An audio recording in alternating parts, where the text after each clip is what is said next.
Bab 631. Kebaikan dan kewibawaan. Wajah Chen Feiyu tampak getir. Aku bersedia bekerja untukmu, kakak. Zhou Yu mengangguk puas. Bagus, kamu bijak melihat situasinya. Jantung Chen Feiyu hampir hancur. Jika dia punya pilihan, bagaimana mungkin dia mau bekerja dengan anak ini? Bekerja dengan anak ini berarti harus berhadapan dengan keluarga Mi. Apa maksudnya? Itu murni bunuh diri. Chen Feiyu hanya bisa menstabilkan Zhou Yu untuk saat ini. Dia berencana untuk pergi ke keluarga Mi segera setelah memisahkan diri untuk menjelaskan semuanya kepada Mi Zongqiang, yang dia duga tidak akan mempersulitnya. Namun, Zhou Yu dapat melihat pikiran Chen Feiyu dalam sekejap. Zhou Yu mencibir dan menamparkan kepala Chen Feiyu. Aku paling benci orang bermuka dua dan pengkhianat. Dalam sekejap, Chen Feiyu merasa seolah-olah tersengat listrik. Kemudian, terasa seperti semut yang tak terhitung jumlahnya tengah menggali ke dalam otaknya.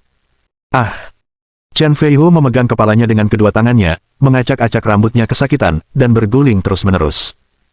Kakak, aku salah. Tolong, ampuni aku. Aku tidak bisa menahan rasa sakitnya.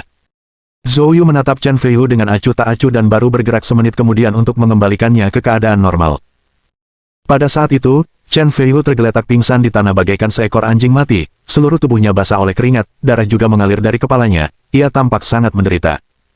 Zhou Yu berkata dengan dingin, "Itu hanya pelajaran kecil. Jika kau berani tidak setia, aku akan membuat hidupmu lebih buruk dari kematian. Apakah kamu mengerti?"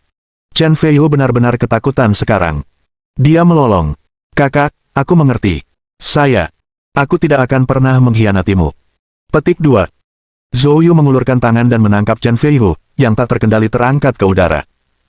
Chen Feiyu mengira Zhou Yu akan bertindak lagi, jadi dia memohon belas kasihan berulang kali. Namun, tangan Zhou Yu menempel di dadanya, dan saat berikutnya, aliran energi seperti aliran memasuki tubuhnya. Chen Feiyu secara mengejutkan menemukan bahwa luka di kepala dan tubuhnya sembuh dengan kecepatan yang terlihat. Dalam waktu kurang dari 3 menit, tubuhnya kembali seperti baru. Chen Feiyu tertegun. Dalam hidupnya, dia belum pernah melihat hal yang begitu keterlaluan. Dia menatap Zhou Yu dengan tercengang, yang saat ini, tampak tidak berbeda dari seorang dewa di matanya. Berdebar. Chen Feiyu tidak dapat menahan diri untuk berlutut di tanah. "Kakak, apakah kamu seorang dewa?" Sejak memasuki kota, Zhou Yu juga memperoleh beberapa keterampilan dalam memanipulasi hati orang. Bagi orang-orang seperti Chen Feiyu, penting untuk menunjukkan kebaikan dan kekuatan. Zhou Yu berkata dengan acuh tak acuh. "Mulai sekarang, bekerjalah dengan baik untukku. Akan ada banyak manfaat untuk Anda." Petik 2. Ya, hidupku ini, mulai hari ini, adalah milikmu, kakak. Chen Feiyu terus bersujud. Dia berkata dengan acuh tak acuh. "Pergi, atur hotel untuk kita di kota." "Tidak masalah, kakak, ikuti aku." Chen Feiyu buru-buru mengantar Zhou Yu dan Milan ke dalam mobil, membawa mereka ke Hotel Bintang 5 di pusat kota tempat ia memesan kamar suite presiden selama 2 hari. Setelah duduk, Chen Feiyu dengan hormat berkata, "Kakak Yu, kalau kamu butuh apa-apa, telepon saja aku kapan saja, aku akan mengurusnya untukmu." Zhou Yu mengangguk. "Tidak ada apa-apa untuk saat ini, kamu bisa pergi." "Ya, kakak Yu." Chen Feiyu pergi bersama orang-orangnya. Zhou Yu dan Milan duduk di sofa di ruang tamu. Melihat Milan tidak berbicara sepatah kata pun, Zhou Yu ragu sejenak sebelum berbicara. "Milan, apa rencanamu selanjutnya?" Setelah memikirkannya selama perjalanan mereka, Milan telah mengambil keputusan, matanya dipenuhi dengan kebencian. "Zhou Yu, bisakah kau membantuku menggulingkan garis Mi Zongqiang?" Zhou Yu tidak ragu-ragu dan mengangguk. "Tentu saja. Tujuan utamanya datang ke Haizu masih untuk menyelesaikan masalah dengan keluarga Yan. Tentu saja, jika keluarga He tahu dia ada di Haizu, mereka kemungkinan akan datang untuk membalas dendam. Dengan cara ini, meskipun dia baru saja tiba di Haizu, dia telah menyinggung 2 kekuatan tingkat atas di Haizu. Akan tetapi, saat ini dia tidak memiliki pasukan di bawahnya di Haizu, yang sungguh membuat keadaan menjadi tidak nyaman. Dengan demikian, dia telah menerima Chen Feiyu. Namun sejujurnya, Chen Feiyu, yang berbaur dengan dunia bawah, tidak cocok untuk tampil di depan publik. Ia dapat melakukan tugas-tugas kecil atau menjalankan tugas, tetapi ia jauh dari cukup untuk menggerakkan dinamika kekuasaan di Haizu. Oleh karena itu, Mi Family merupakan pilihan yang tepat. Tentu saja, ini bergantung pada Milan yang memiliki keputusan akhir dalam keluarga Mi.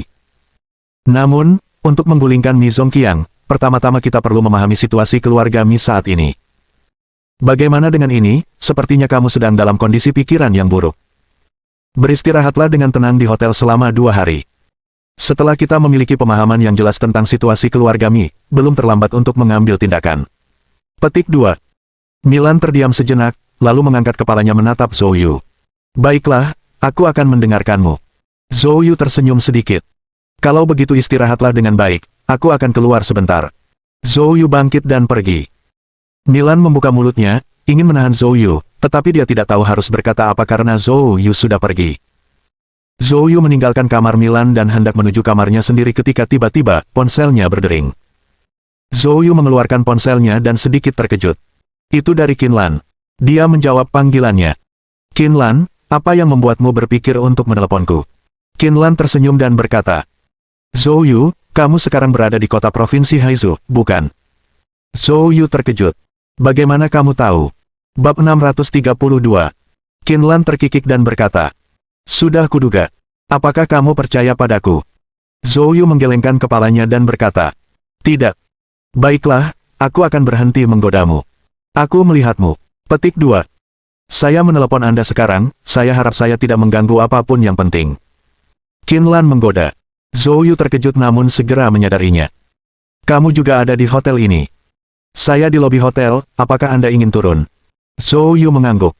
Ketika dia tiba di lobi, benar saja, Qinlan sedang duduk di sofa.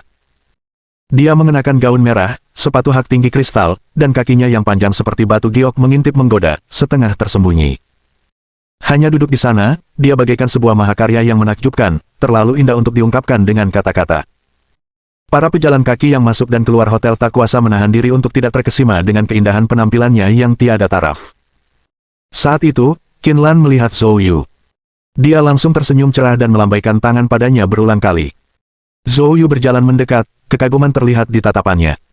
Lan, sudah lama aku tidak melihatmu, kamu menjadi semakin cantik. Mata Qinlan dipenuhi kegembiraan saat dia berputar dengan anggun di depan Zhou Yu.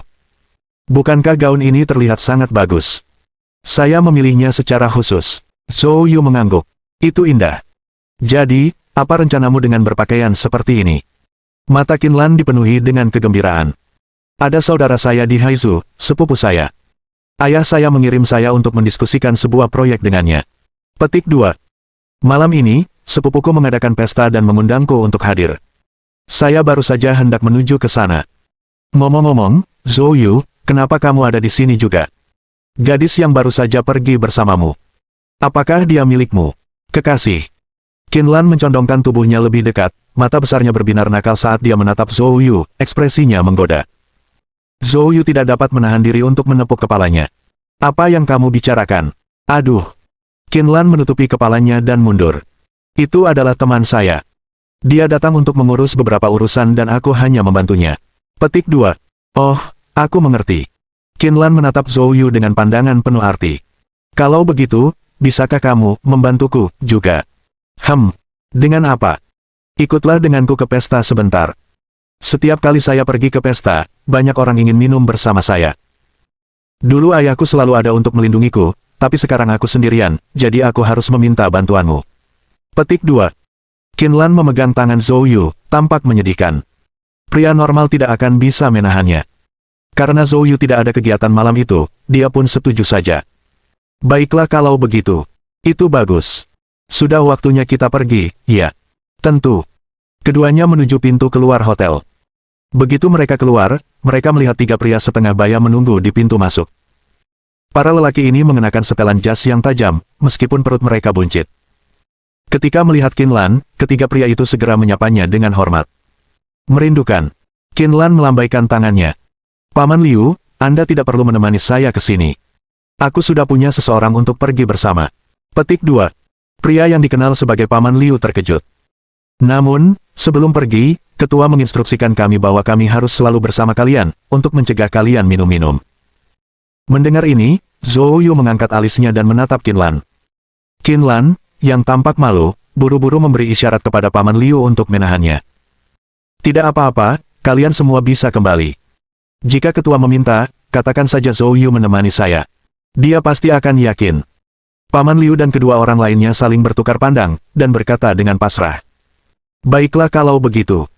Setelah itu, Qinlan dan Zhou Yu masuk ke mobil dan langsung menuju ke tempat perjamuan. Dalam perjalanan, Zhou Yu menatap Qinlan dengan senyum yang sebenarnya bukan senyum sebenarnya. Siapakah yang baru saja mengklaim dia sendirian? Aku rasa ketiga orang yang baru saja kita lihat masing-masing bisa menampung lebih dari 10 jin minuman keras. Petik 2. Qinlan terkekeh hehe. Ayolah. Jangan sampai kita ungkapkan semuanya secara terang-terangan. Aku memberimu kesempatan untuk pamer. Zhou Yu tersenyum kecut, tidak dapat menahan diri. Dia telah ditipu lagi. Tak lama kemudian, keduanya tiba di sebuah villa mewah di pinggiran kota provinsi Haizu. Dari luar, villa itu tampak megah dan penuh suasana, dengan lampu berkelap-kelip dan alunan musik merdu. Pintu masuknya dipenuhi mobil-mobil mewah, dan semua yang masuk maupun keluar mengenakan merek-merek mahal, memancarkan aura kelas atas dan mewah di mana-mana. Untuk situasi seperti ini, Qinlan jelas sangat mahir menangani dirinya sendiri. Setelah keluar dari mobil, dia dengan elegan berjalan masuk, bergandengan tangan dengan Zhou Yu. Zhou Yu merasakan kelembutan di lengannya dan gelombang panas di hatinya. Mereka berjalan menuju ruang perjamuan, dan begitu masuk, mereka langsung melihat seorang pria parubaya berjalan ke arah mereka. Pria parubaya itu mengenakan setelan mahal, wajahnya penuh senyuman. Haha, keponakanku tersayang telah tiba. Sudah setahun lebih aku tidak bertemu denganmu, dan keponakanku semakin cantik. Qinlan menjawab sambil tersenyum. Paman, ayahku memintaku untuk memberitahumu bahwa dia baru saja membeli beberapa botol anggur berkualitas, dan mengundangmu untuk mencicipinya saat kamu punya waktu, kalau tidak, semuanya akan habis. Hahaha. Pria parubaya itu tertawa terbahak-bahak. Qin tua benar-benar membuatku mengerti. Tidak masalah, segera setelah saya selesai dengan masa sibuk ini, saya akan langsung menuju ke sana. Katakan padanya untuk menyimpannya untukku, kalau hilang, aku akan berkemah di tempatmu dan tidak pergi. Petik 2. Ngomong-ngomong, keponakanku sayang, apakah ini pacarmu? Pria parubaya itu menatap Zhou Yu dengan senyum ceria.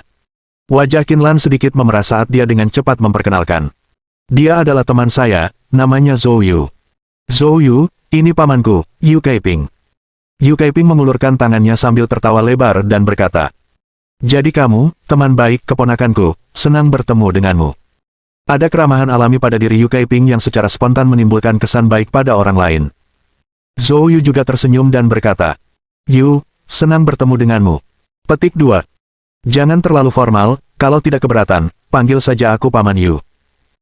Keponakanku tersayang sudah cukup umur untuk mempertimbangkan pernikahan, anak muda, aku memperhatikanmu. Wajah Qinlan makin memerah dan dia menghentakkan kakinya pelan. Paman, apa yang sedang kamu bicarakan? Hahaha, aku sudah tua dan suka mengoceh. Baiklah, baiklah, aku tidak akan berkata apa-apa lagi. Anggap saja tempat ini seperti rumah dan nikmatilah. Jika kau butuh sesuatu, datang saja temui aku. Keponakanku sayang, kita bicarakan urusan bisnis dengan ayahmu nanti, aku harus menjamu tamu di belakang. Tidak apa-apa, Paman, silakan saja. Qinlan tertawa. Yu Kaiping mengangguk pada Zhou Yu lalu berjalan pergi. Setelah Yu Kaiping pergi, Qinlan melirik Zhou Yu lalu berpura-pura acuh tak acuh saat dia berkata. Zhou Yu, pamanku adalah orang terkaya di Haizu, kau tahu. Dia dan ayah saya sama-sama memulai dari nol dan saling mendukung hingga sampai ke titik sekarang. Zhou Yu mengungkapkan kekagumannya. Keluarga ini sungguh luar biasa. Mereka tidak hanya memiliki satu, tetapi dua taipan. Ayo, kita duduk di sana. Saya sangat lapar dan perlu makan sesuatu. Petik 2. Bersama Zhou Yu, Qinlan merasa benar-benar rileks luar dalam. Dia segera menarik Zhou Yu ke area makanan dan mulai makan dengan lahap, tanpa memedulikan penampilan. Setiap kali dia menemukan sesuatu yang lezat, dia bahkan memberi Zhou Yu sepotong. Saat mereka sedang menikmati makanan, sebuah suara mencapai mereka. Lan, jadi kamu di sini. Saya punya kabar baik yang sangat besar untuk Anda. Seorang tuan muda melihatmu tadi dan dia sangat tertarik padamu. Ayo, aku akan membawamu menemuinya. Petik 2. Bab 633. Aku mulai menyukaimu. Zhou Yu dan Qinlan menoleh bersamaan, hanya untuk melihat seorang pria muda berjas berekor melangkah ke arah mereka.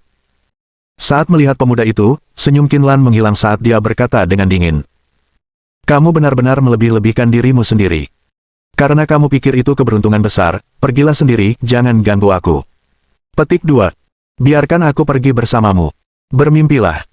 Bayangan sekilas melintas di mata pemuda itu, tetapi wajahnya tetap tersenyum cerah. Lan, ayahmu tidak bertambah muda lagi. Cepat atau lambat, Anda harus mengambil alih bisnis keluarga Anda. Tanpa dukungan yang kuat, apakah menurutmu kamu bisa melindungi aset ayahmu? Biarkan aku memberitahumu, orang yang ingin kukenalkan padamu adalah keturunan dari kekuatan kelas 1 di Haizu. Jika dia menerimamu, keluarga Qinmu akan bisa beristirahat tanpa rasa khawatir. Mendengar ini, Qinlan berkata dengan marah. Kami tidak butuh kamu ikut campur dalam urusan keluarga kami. Dengan itu, Qinlan memegang tangan Zhou Yu dan bersiap untuk pergi. Berhenti di situ. Pemuda itu melangkah maju dan menghalangi jalan Qinlan saat melihat ini. Lan, siapa dia? Qinlan menjawab dengan dingin. Bukan urusanmu. Cahaya dingin melintas di mata pemuda itu. Lan, kamu harus tahu wilayah siapa ini. Kesabaran saya ada batasnya.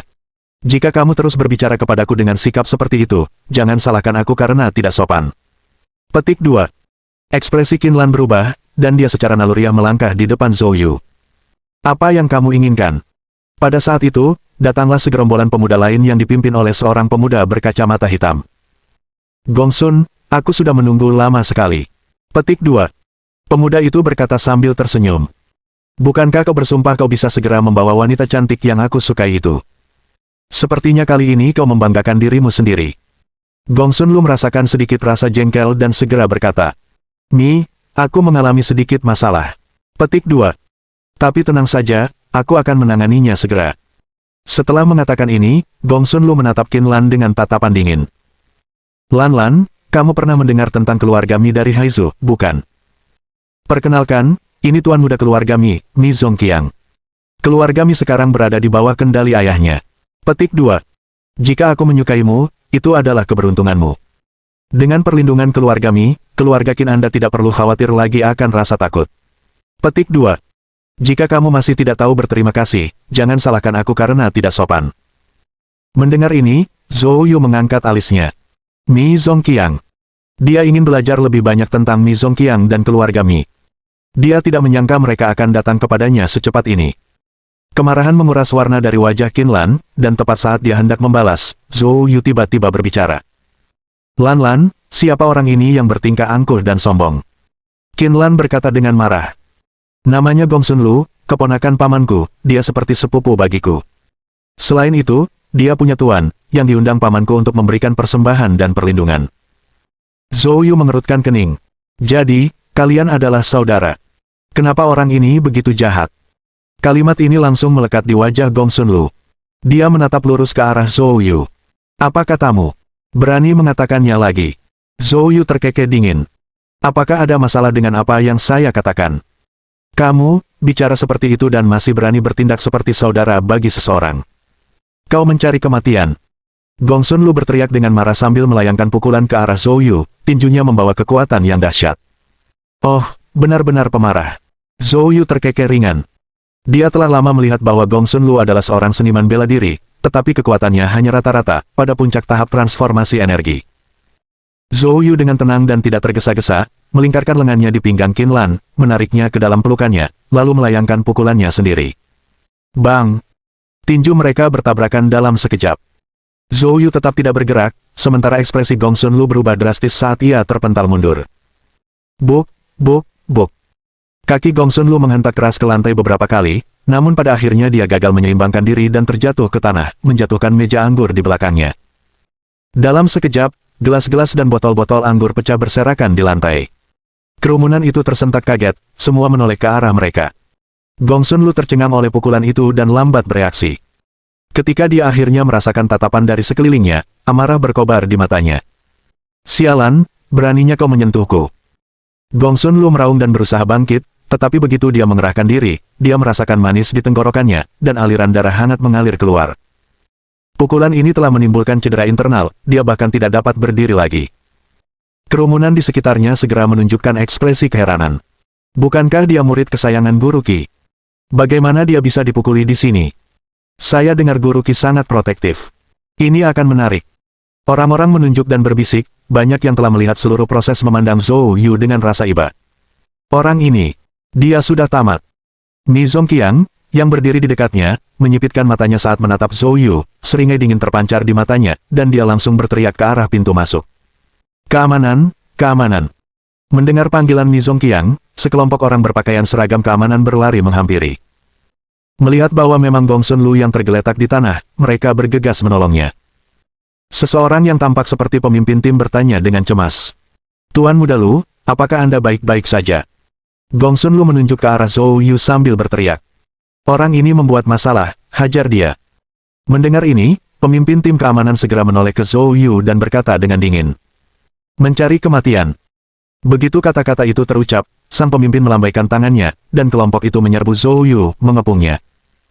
Qin Lan buru-buru mencoba campur tangan tetapi ditarik ke samping oleh Zhou Yu. Jangan khawatir, beberapa penolakan ini tidak sepadan dengan kekhawatiranku. Ekspresi wajah pemimpin tim berubah dingin. Anak sombong, berani bikin onar di sini, kamu pasti sudah bosan hidup.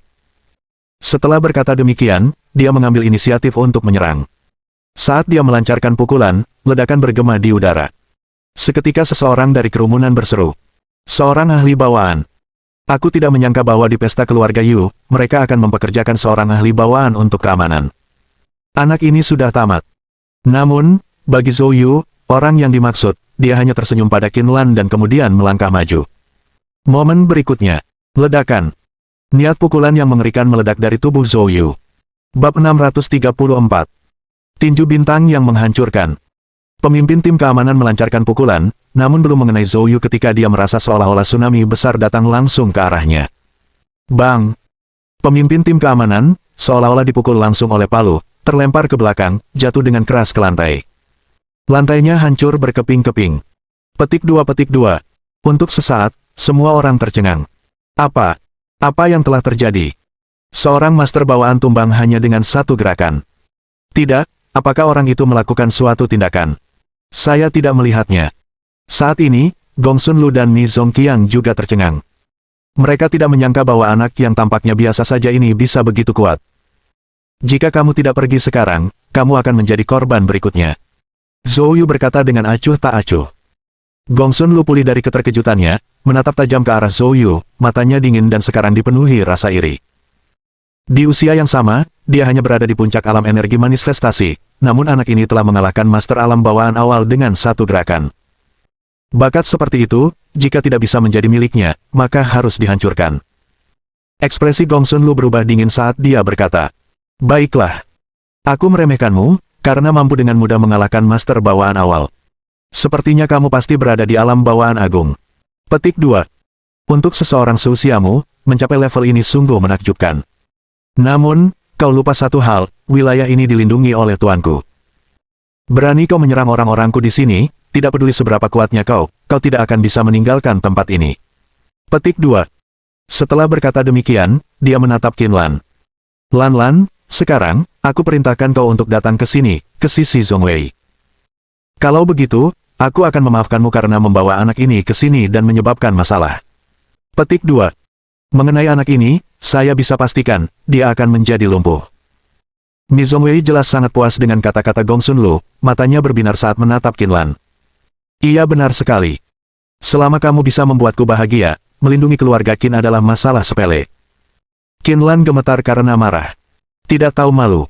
Dalam mimpimu. Lihatlah ke cermin, lihatlah orang seperti apa dirimu. Hanya kilasan belaka, tanpa isi. Petik 2. Lan, kau benar-benar mengecewakanku. Kalau begitu, jangan salahkan sepupumu karena bersikap acuh tak acuh, ancam Gong Sun Lu. Zhou Yu menyipitkan matanya dan mengulurkan tangannya. Gelombang ki sejati yang kuat langsung menarik Gong Sun Lu ke arahnya. Tangan Zhou Yu mencengkeram kera Gong Sun Lu dengan erat. Gong Sun Lu dengan marah berkata, Nak, apa yang menurutmu sedang kau lakukan? Aku ingin kau tahu, aku. Sepupu sepertimu lebih buruk dari babi dan anjing. Zhou Yu mendengus dingin dan menamparkan wajahnya tepat di wajahnya. Gong Sun Lu menjerit, darah mengucur dari mulutnya. Namun Zhou Yu belum merasa puas, ia terus menamparnya beberapa kali. Tampar. Dalam waktu kurang dari 10 detik, gigi Gong Sun Lu hancur semua, tubuhnya berlumuran darah, wajahnya bengkak seperti kepala babi. Para penonton terkejut. Mata mereka dipenuhi keheranan saat menatap Zhou Yu. Apakah orang ini sudah gila? Berani mengalahkan Gong Sun Lu seperti itu di sini. Mungkinkah dia tidak tahu guru Gong Sun Lu juga ada di sini? Qin Lan juga panik. Meskipun Gong Sun Lu membuatnya jijik, dia mengenalnya dengan baik. Mengesampingkan identitasnya sebagai keponakan Yu Kaiping, dia memiliki seorang guru. Tuannya adalah tuan yang mutlak, dan berkat kehadirannya, Yu Kaiping dapat mempertahankan posisinya sebagai orang terkaya di wilayah itu. Orang itu luar biasa kuatnya. Zhou Yu. Qin Lan bergegas dan meraih lengan Zhou Yu. Katanya sambil menarik kuat lengan Zhou Yu agar keluar. Tapi saat itu, aura mengerikan tiba-tiba turun. Seluruh aula perjamuan menjadi sunyi. Semua orang merasakan napas mereka terhenti seolah-olah ada batu besar yang menekan hati mereka. Bang! Pintu-pintu ruang perjamuan terbuka lebar. Sesosok tubuh berjalan masuk. Itu adalah seorang lelaki tua yang mengenakan jubah abu-abu. Rambutnya memutih karena usia, wajahnya muram, dan langkahnya lambat. Namun, setiap langkah yang diambilnya seakan-akan ia menginjak hati semua yang hadir, hati mereka seakan berdetak seirama dengan langkah kakinya. Banyak orang yang mengenali sosok ini mengubah ekspresi mereka. Dia di sini. Sebagian mengenalinya, sebagian lagi tidak. Mereka yang tadi kenal tanpa sadar menelan ludah dan berbisik kepada mereka yang ada di sebelahnya. Dialah yang melindungi keluarga Yu dan memastikan Yu Kaiping menjadi orang terkaya di Haizu. Dia, tinju bintang penghancur, Qi Dingjiang. Ya ampun, auranya terlalu kuat. Qin Lan juga melihat pria tua itu, wajahnya langsung pucat. Guru, guru. Gongsun Lu berteriak berulang kali. Tuan, kau harus membalaskan dendamku. Gongsun Lu menunjuk ke arah Zhou Yu, dengan kebencian dan amarah yang bercampur aduk di matanya, berharap ia dapat mencabik-cabik Zhou Yu. Melihat muridnya Gongsun Lu dalam keadaan seperti itu, hawa dingin yang menusuk tulang melintas di mata Qi Dingjiang, membuat semua orang merasa seolah-olah suhu di ruang perjamuan telah turun beberapa derajat. Wajah Qin Lan pucat, dan dia dengan cepat berdiri di depan Zhou Yu. Guru Qi, itu tidak disengaja. Gongsun Lu lah yang memprovokasi dia pertama kali. Nada bicara Qi Dingjiang acuh tak acuh. Qin Lan menjadi cemas. Tuan Qi, ini semua salah paham. Aku akan meminta Zhou Yu meminta maaf padamu. Saat dia berbicara, dia menoleh ke arah Zhou Yu. Zhou Yu, cepat minta maaf. Dia dengan putus asa memberi isyarat pada Zhou Yu dengan matanya, berharap dia akan sedikit menundukkan kepalanya. Tepat pada saat itu, tuan rumah perjamuan, Yu Kaiping, juga tiba setelah mendengar keributan itu. Dia sedang berada di aula belakang berbicara dengan tamu-tamu penting dan bergegas ketika bawahannya melaporkan situasi tersebut. Dia tidak menyangka keponakannya akan menyebabkan keributan seperti itu, terutama yang melibatkan Qi Dingjiang. Keponakanku, apa yang terjadi di sini? Melihat Yu Kaiping, Qin Lan melihatnya sebagai penyelamat dan segera memohon. Paman, ini hanya kesalahpahaman kecil. Tolong suruh Tuan Qi menahan diri, aku akan meminta Zhou Yu untuk meminta maaf. Petik 2. Mendengar ini, Yu Kaiping menarik napas dalam-dalam dan menatap Qi Dingjiang. Tuan Qi, sepertinya ada kesalahpahaman di sini. Tenanglah, mari kita bicarakan ini di luar. Petik 2. Namun, Qi Dingjiang menjawab dengan muram. Aku tidak peduli apakah ada kesalahpahaman atau tidak, dia seharusnya tidak menyentuh muridku. Dia melakukannya, dan sekarang dia harus mati. Petik 2. Tuan Qi. Yu Kaiping mencoba membujuknya lebih lanjut, tetapi Qi Dingjiang meliriknya tajam, suaranya dingin. Yu Kaiping, jika kau ingin melindungi anak ini, jangan salahkan aku karena bersikap kejam padamu juga. Perkataan Qi Dingjiang mengejutkan semua orang. Bukankah Qi Dingjiang dipekerjakan oleh Yu Kaiping dengan kekayaannya? Beraninya Qi Dingjiang menegur Yu Kaiping seperti ini. Berani sekali. Namun, reaksi Yu Kaiping lebih mengejutkan semua orang. Yu Kaiping tampak tertekan, lalu menoleh ke Qin Lan, berkata dengan getir. Lan, saya tidak berdaya dalam masalah ini, jadi jangan ikut campur. Petik 2. Qin Lan tertegun. Pada saat ini, Zhou Yu berbicara. Lan, jangan khawatir. Lihat saja dari samping, aku akan menangani ini. Qin Lan berkata dengan cemas. Zhou Yu, dia adalah penguasa alam suci. Jangan khawatir, dia baru saja mencapai alam suci awal, aku tidak khawatir padanya. Bab 635. Perkataan Zhou Yu mengejutkan semua orang yang hadir. Pria muda ini sangat arogan. Di Haizu, tak seorang pun berani berbicara begitu berani di depan Qi Dingjiang sang cruising starfish. Untuk sesaat, orang-orang tidak mengerti apa yang pemuda ini coba lakukan. Mungkinkah dia mempertaruhkan nyawanya hanya untuk menarik perhatian semua orang? Tetapi jika dia kehilangan nyawanya, bahkan jika dia menarik perhatian mereka, apa gunanya? Mi Zhongwei adalah orang pertama yang bereaksi, dia mengejek dengan dingin. Kesombongan. Menurutmu, pahlawan seperti apa Tuan?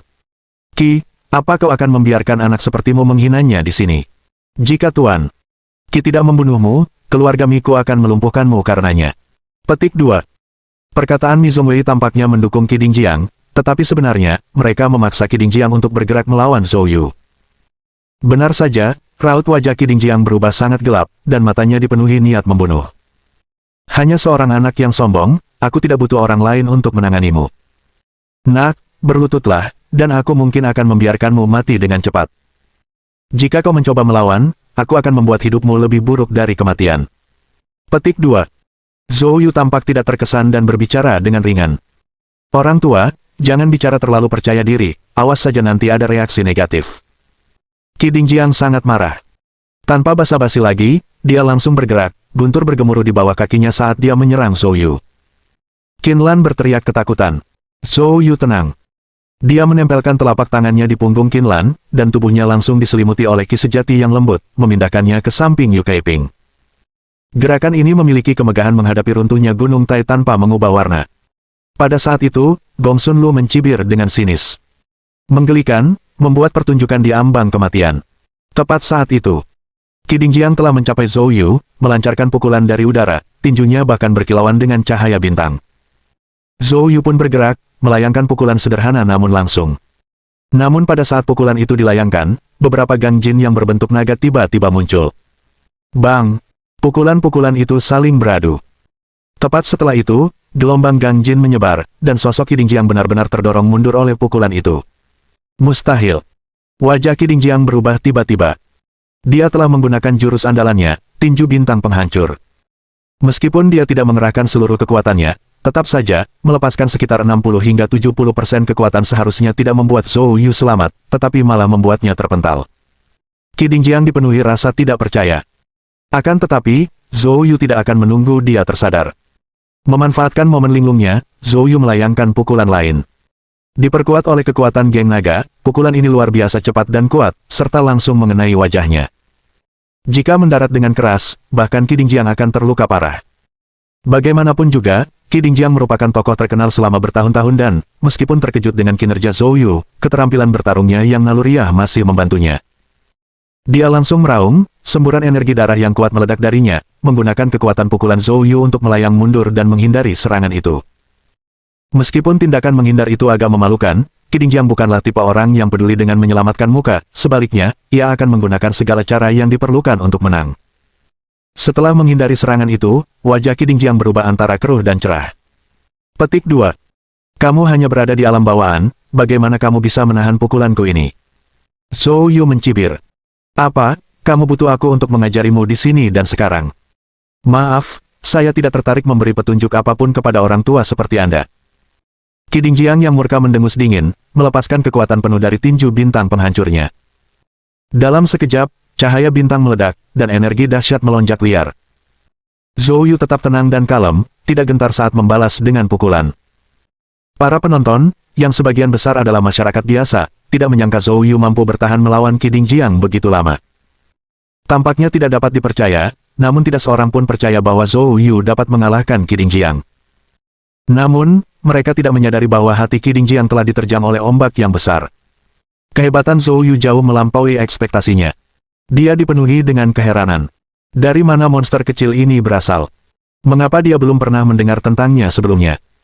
Tepat pada saat itu, tawa mengejek Zhou Yu bergema. Apa yang disebut tinju bintang penghancur, ini tidak istimewa sama sekali, sepertinya kau tidak punya keahlian lain. Kalau begitu, mari kita akhiri ini. Begitu kata-kata Zhou Yu terucap, sosoknya tiba-tiba bergerak cepat dan lenyap dari tempatnya. Qi Dingjiang bahkan belum bereaksi ketika dia merasakan ancaman mematikan mendekat dari belakang. Meskipun dia punya banyak pengalaman bertempur, gerakannya terlalu cepat, dia tidak bisa menghindar tepat waktu. Bang! Qi Dingjiang merasakan suatu kekuatan yang mengerikan menghantam punggungnya, menyebabkannya menyemburkan darah dengan keras dan terhempas di udara. Mendesis. Pada saat itu, arena menjadi sunyi senyap. Tak seorang pun menduga bahwa setelah pertarungan yang seimbang, Qi Dingjiang tiba-tiba akan kalah. Gong Sun Lu juga tercengang. Ia tidak pernah membayangkan bahwa tuannya tidak sebanding dengan pemuda ini. Mi Zongwei juga menunjukkan ekspresi terkejut. Menatap Zhou Yu, matanya dipenuhi ketidakpastian. Qi Dingjiang tergeletak di tanah, darah terus mengalir dari mulutnya, matanya dipenuhi keterkejutan dan kemarahan. Pukulan Zhou Yu tidak hanya menyebabkan dirinya sangat terhina. Terlebih lagi, kekuatan yang mengerikan itu telah secara langsung menghancurkan beberapa meridian vitalnya. Bila tidak segera diobati, jalannya di dunia bela diri akan terputus, dan wilayah kekuasaannya bahkan bisa jatuh di bawah alam suci. Terlalu kejam. Zhou Yu mendekati Qi Dingjiang, menatapnya dari atas. Sudah kubilang sejak awal, jangan bicara terlalu arogan, wajahmu bisa mudah ditampar. Sekarang, apa yang ingin kamu katakan? Kamu. Wajah Qi Dingjiang berubah pucat pasi karena marah. Wow. Dipenuhi amarah, Qi Dingjiang membuka mulutnya dan meludahkan seteguk darah lagi. Jangan khawatir, aku tidak akan membunuhmu, tapi orang tua tak tahu malu sepertimu tidak pantas menjadi seniman bela diri. Tepat saat Zhou Yu hendak melumpuhkannya, Qi Dingjiang tiba-tiba berteriak. Yu Kaiping, hentikan dia cepat. Jika sesuatu terjadi padaku, kau tahu akibatnya. Petik 2. Mendengar perkataan itu, raut wajah Yu Kaiping langsung berubah, lalu dia bergegas menghampiri Qi Dingjiang dan memohon. Zhou, tolong tunjukkan belas kasihan. Bab 636. Rahasia yang tak terkatakan. Alis Zhou Yu berkerut. Ketua Yu, Anda tidak menghentikannya ketika dia hendak menyerang saya tadi, dan sekarang Anda melompat keluar untuk menghentikan saya, bukankah ini terlalu berlebihan? Alamat Zhou Yu untuk Yu Kaiping telah berubah. Qi Dingjiang adalah seorang guru yang disewa oleh Yu Kaiping, dengan kata lain, seorang pengawal.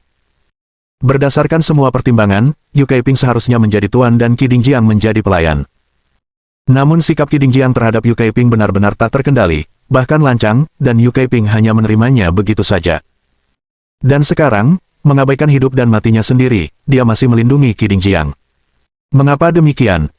Wajah Yu Kaiping berubah pucat, tidak memberikan penjelasan, hanya menggumamkan permintaan maaf. Pada saat itu, Qin Lan mengajukan pertanyaan. Paman, apakah ada sesuatu yang sulit untuk Anda ungkapkan? Menghadapi pertanyaan Qin Lan, Yu Kaiping hanya menggelengkan kepalanya, tidak mengucapkan sepatah kata pun. Memanfaatkan momen tersebut, Qi Dingjiang telah dibantu oleh Gong Sun Lu dan yang lainnya. Dengan nada memerintah, katanya. Saya harus pergi berobat, Ketua Yu, suruh seseorang mengirim ramuan penyembuh ke aula belakang. Setelah itu, Qi Dingjiang melirik Zhou Yu, matanya penuh dengan kegelapan yang dingin. Melihat tatapan itu, jelaslah, dendam telah terbentuk. Yu Kaiping menghela napas lalu menatap Zhou Yu dan berkata, Zhou, maafkan aku, tapi bisakah kamu pergi? Qin Lan menjadi cemas. Paman, apa sebenarnya yang salah denganmu? Jika kau benar-benar akan mengusir Zhou Yu, maka aku juga akan pergi. Setelah berkata demikian, dia mencengkeram lengan Zhou Yu dan bersiap untuk pergi dengan marah. Pada saat ini, mata Mi Zongqiang terkulai saat dia melirik Gong Sun Lu. Gong Sun Lu segera berbicara kepada Qi Dingjiang. Kenapa tidak, bentak Qin Lan dengan marah. Gong Sun Lu mencibir tanpa berkata apa-apa. Qi Dingjiang, tanpa ekspresi, memerintahkan. Wajah Yu Kaiping berubah sangat muram, kemarahan terpancar di matanya, tetapi dia tidak melampiaskannya. Sebaliknya, ia menyapa Qin Lan. Lan, tetaplah di sini. Mata Qin Lan dipenuhi ketidakpercayaan. Pamannya benar-benar mendengarkan orang luar dan berbalik melawannya. Qin Lan menggelengkan kepalanya karena kecewa. Setelah berbicara, dia berbalik untuk pergi. Namun, Gong Sun Lu mendengus dingin. Mencoba untuk pergi. Tidak mungkin. Sambil berbicara, dia mengulurkan tangan untuk meraih Qin Lan. Melihat ini, mata Zhou Yu menyipit, dan sekejap kemudian, sosoknya melintas, tiba tepat di depan Gong Sun Lu. Gong Sun Lu terkejut dan memarahi. Apa yang menurutmu sedang kamu lakukan? Memukul. Zhou Yu tidak bisa berkata apa-apa, ia hanya menamparkan Gong Sun Lu dan melemparkannya. Kemudian, dia mengulurkan tangan dan mencengkeram Qi Dingjiang, jari-jarinya langsung mencengkeram tenggorokannya. Kamu dan muridmu benar-benar sombong. Aku penasaran apakah kau akan tetap sombong jika aku melumpuhkanmu. Melihat ini, Yu Kaiping menjadi panik, wajahnya penuh permohonan. Zhou, aku mohon padamu untuk mengampuni tetua Qi. Kalau kamu marah, luapkan saja padaku. Saya bersedia menanggungnya menggantikannya, berapapun biayanya. Petik 2. Tindakan Yu Kaiping hampir membuat Qin Lan marah hingga meledak. Dia benar-benar tidak mengerti mengapa Yu Kaiping, sebagai orang terkaya di Haizu dan seorang kepala keluarga, harus begitu rendah hati. Tepat saat itu, seorang pelayan dari keluarga Yu datang berlari dengan panik. Direktur Yu, keadaannya buruk, Tuan Muda mengalami episode lagi, situasinya sangat kritis. Seluruh tubuh Yu Kaiping gemetar, dan dia langsung panik. Zhou, aku mohon padamu, sebutkan harga yang pantas, tolong, berapapun biayanya, ampuni tetua Qi. Petik 2. Kehidupan anakku. Itu semua tergantung padanya. Petik 2. Mendengar ini, Zhou Yu terkejut. Dia terjangkit penyakit yang sangat langka, dan hanya tetua Qi yang bisa menyelamatkan hidupnya. Yu Kaiping hampir berteriak. Tergantung padanya. Zhou Yu mengerutkan kening. Saya mengerti, jadi, apakah dia menggunakan penyakit putra Anda untuk mengancam Anda? Qi Dingjiang berkata dengan dingin. Jangan mengatakannya dengan kata-kata yang buruk. Jika bukan karena aku, putramu pasti sudah meninggal sejak lama. Zhou Yu melirik Qi Dingjiang dan kemudian bertanya sambil mengerutkan kening. Direktur Yu, apakah Anda belum berkonsultasi dengan dokter ilahi lainnya? Yu Kaiping, dengan mata merah, berkata. Aku telah mencari semua dokter ilahi ternama di negeri naga, dan selain dari 3 dokter suci, tidak ada orang lain yang dapat melakukan apapun. Sejauh ini, hanya Penatua Qi yang mampu menyelamatkan nyawa putraku. Qin Lan juga terkejut. Paman Yu, mengapa kamu tidak menyebutkan hal ini sebelumnya? Jika kau memberitahu kami sebelumnya, Zhou Yu juga ahli dalam pengobatan, dan keterampilan medisnya sangat kuat. Dia pasti bisa menyelamatkan putramu. Ekspresi Yu Kaiping menegang. Bukannya dia tidak percaya pada Zhou Yu. Faktanya, di satu sisi, setelah bertahun-tahun mencari banyak dokter ilahi terkenal namun tidak berhasil, masa muda Zhou Yu membuatnya merasa tidak yakin. Di sisi lain, kondisi putranya selalu merupakan situasi hidup dan mati ketika terjadi, tidak menyisakan ruang untuk coba-coba. Sementara Yu Kaiping ragu-ragu, Qi Dingjiang tertawa dingin. Memang, kemampuan bela dirimu luar biasa, tapi menurutmu apakah profesi medis adalah sesuatu yang bisa ditekuni oleh siapapun? Belum lagi, dengan kondisi putramu yang sudah memburuk, penundaan lebih lanjut, bahkan dewa pun tidak akan bisa menyelamatkannya. Jika kau berani melumpuhkan kekuatanku, anakmu sama saja dengan menunggu kematian. Qi Dingjiang, yang licik dan licik, bertekad menggunakan nyawa putra Yu Kaiping untuk mempertahankan kehebatan bela dirinya. Sesungguhnya, Yu Kaiping benar-benar dalam genggamannya. Zhou, kumohon padamu. Jika kau bersikeras melumpuhkan tetua Qi, maka kau sebaiknya membunuhku juga. Kilatan cahaya dingin melintas di mata Zhou Yu. Sebagai seorang dokter, tentu saja ia memiliki pemahaman mendalam tentang praktisi medis. Mereka yang benar-benar ahli dalam bidang pengobatan selalu memiliki temperamen khusus. Ada yang mengatakan itu adalah aroma yang melekat akibat interaksi terus-menerus dengan tanaman herbal, oleh karena itu disebut sebagai aroma obat. Akan tetapi, dia tidak dapat merasakan sedikit pun jejak aura seorang tabib pada Qi Dingjiang.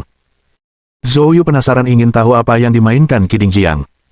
Baiklah, aku akan mengampuni nyawamu untuk saat ini, dasar anjing tua. Aku ingin melihat bagaimana kau menyembuhkan dan menyelamatkan orang, katanya sebelum melepaskan cengkeramannya. Yu Kaiping buru-buru membantu Qi Dingjiang berdiri. Penatua Qi, tolong pergi periksa putraku, desaknya. Qi Dingjiang mendengus. Dia melirik Zhou Yu. Suruh dia pergi. Zhou Yu menyipitkan matanya, gelombang niat membunuh membanjiri mereka. Jangan mencoba keberuntunganmu. Jika kau benar-benar bisa menyelamatkan putra Direktur Yu, aku akan pergi atas kemauanku sendiri. Tapi jika kau tidak bisa, jangan salahkan aku karena bersikap kejam. Kemarahan membara dalam diri Qi Dingjiang, tetapi dia tidak punya pilihan, dia tidak bisa mendorong Zhou Yu terlalu jauh. Dengan enggan, sikapnya berubah gelap saat dia bergerak menuju aula belakang. Zhou Yu dan Qin Lan mengikuti di belakang. Bab 637. Apakah Anda memahami akupuntur? Di belakang aula perjamuan ada sebuah taman. Di tengah taman berdiri sebuah bangunan bergaya antik 3 lantai yang dibuat dengan indah. Orang-orang memasuki gedung dan datang ke sebuah ruangan di mana mereka melihat seorang pria terbaring di tempat tidur, kejang-kejang, kulitnya gelap dan suram. Yang lebih menakutkan adalah meskipun usianya baru 20-an, ia memancarkan aura kehancuran. Pria ini tak lain adalah putra tunggal Yu Kaiping, Yu Chenglong. Chenglong. Yu Kaiping bergegas mendekat, memanggil dengan cemas, tetapi Yu Chenglong tidak memberikan respons, seolah-olah dia sudah kehilangan kesadaran. Tuan Qi, tolong segera bertindak. Qi Dingjiang melirik Zhou Yu dan mendengus dingin sebelum mendekati Yu Chenglong. Tanpa pemeriksaan apapun, dia langsung mengeluarkan sebungkus jarum perak dari dadanya. Akupuntur. Zhou Yu menyipitkan matanya, memperhatikan dengan saksama. Dia melihat Qi Dingjiang mengeluarkan jarum perak dan menusukkan 7 jarum ke lengan Yu Chenglong. Akan tetapi, teknik penusukannya, pengendalian titik akupuntur, dan kekuatan penusukannya tampak benar-benar serampangan, setidaknya menurut pandangan Zhou Yu. Namun, setelah 7 jarum dimasukkan, Yu Chenglong segera kembali normal, meskipun ia tetap tidak sadarkan diri, kondisinya tampak membaik. Zhou Yu terkejut, lalu dia segera melepaskan indera ilahi-nya, menyelidiki dengan hati-hati. Saat ini, Qi Dingjiang sudah menyimpan jarum peraknya. Saya telah menekan kondisinya untuk sementara, katanya. Selanjutnya, saya harus melanjutkan perawatan, tetapi selama perawatan berlangsung, saya tidak ingin dia ada di sini.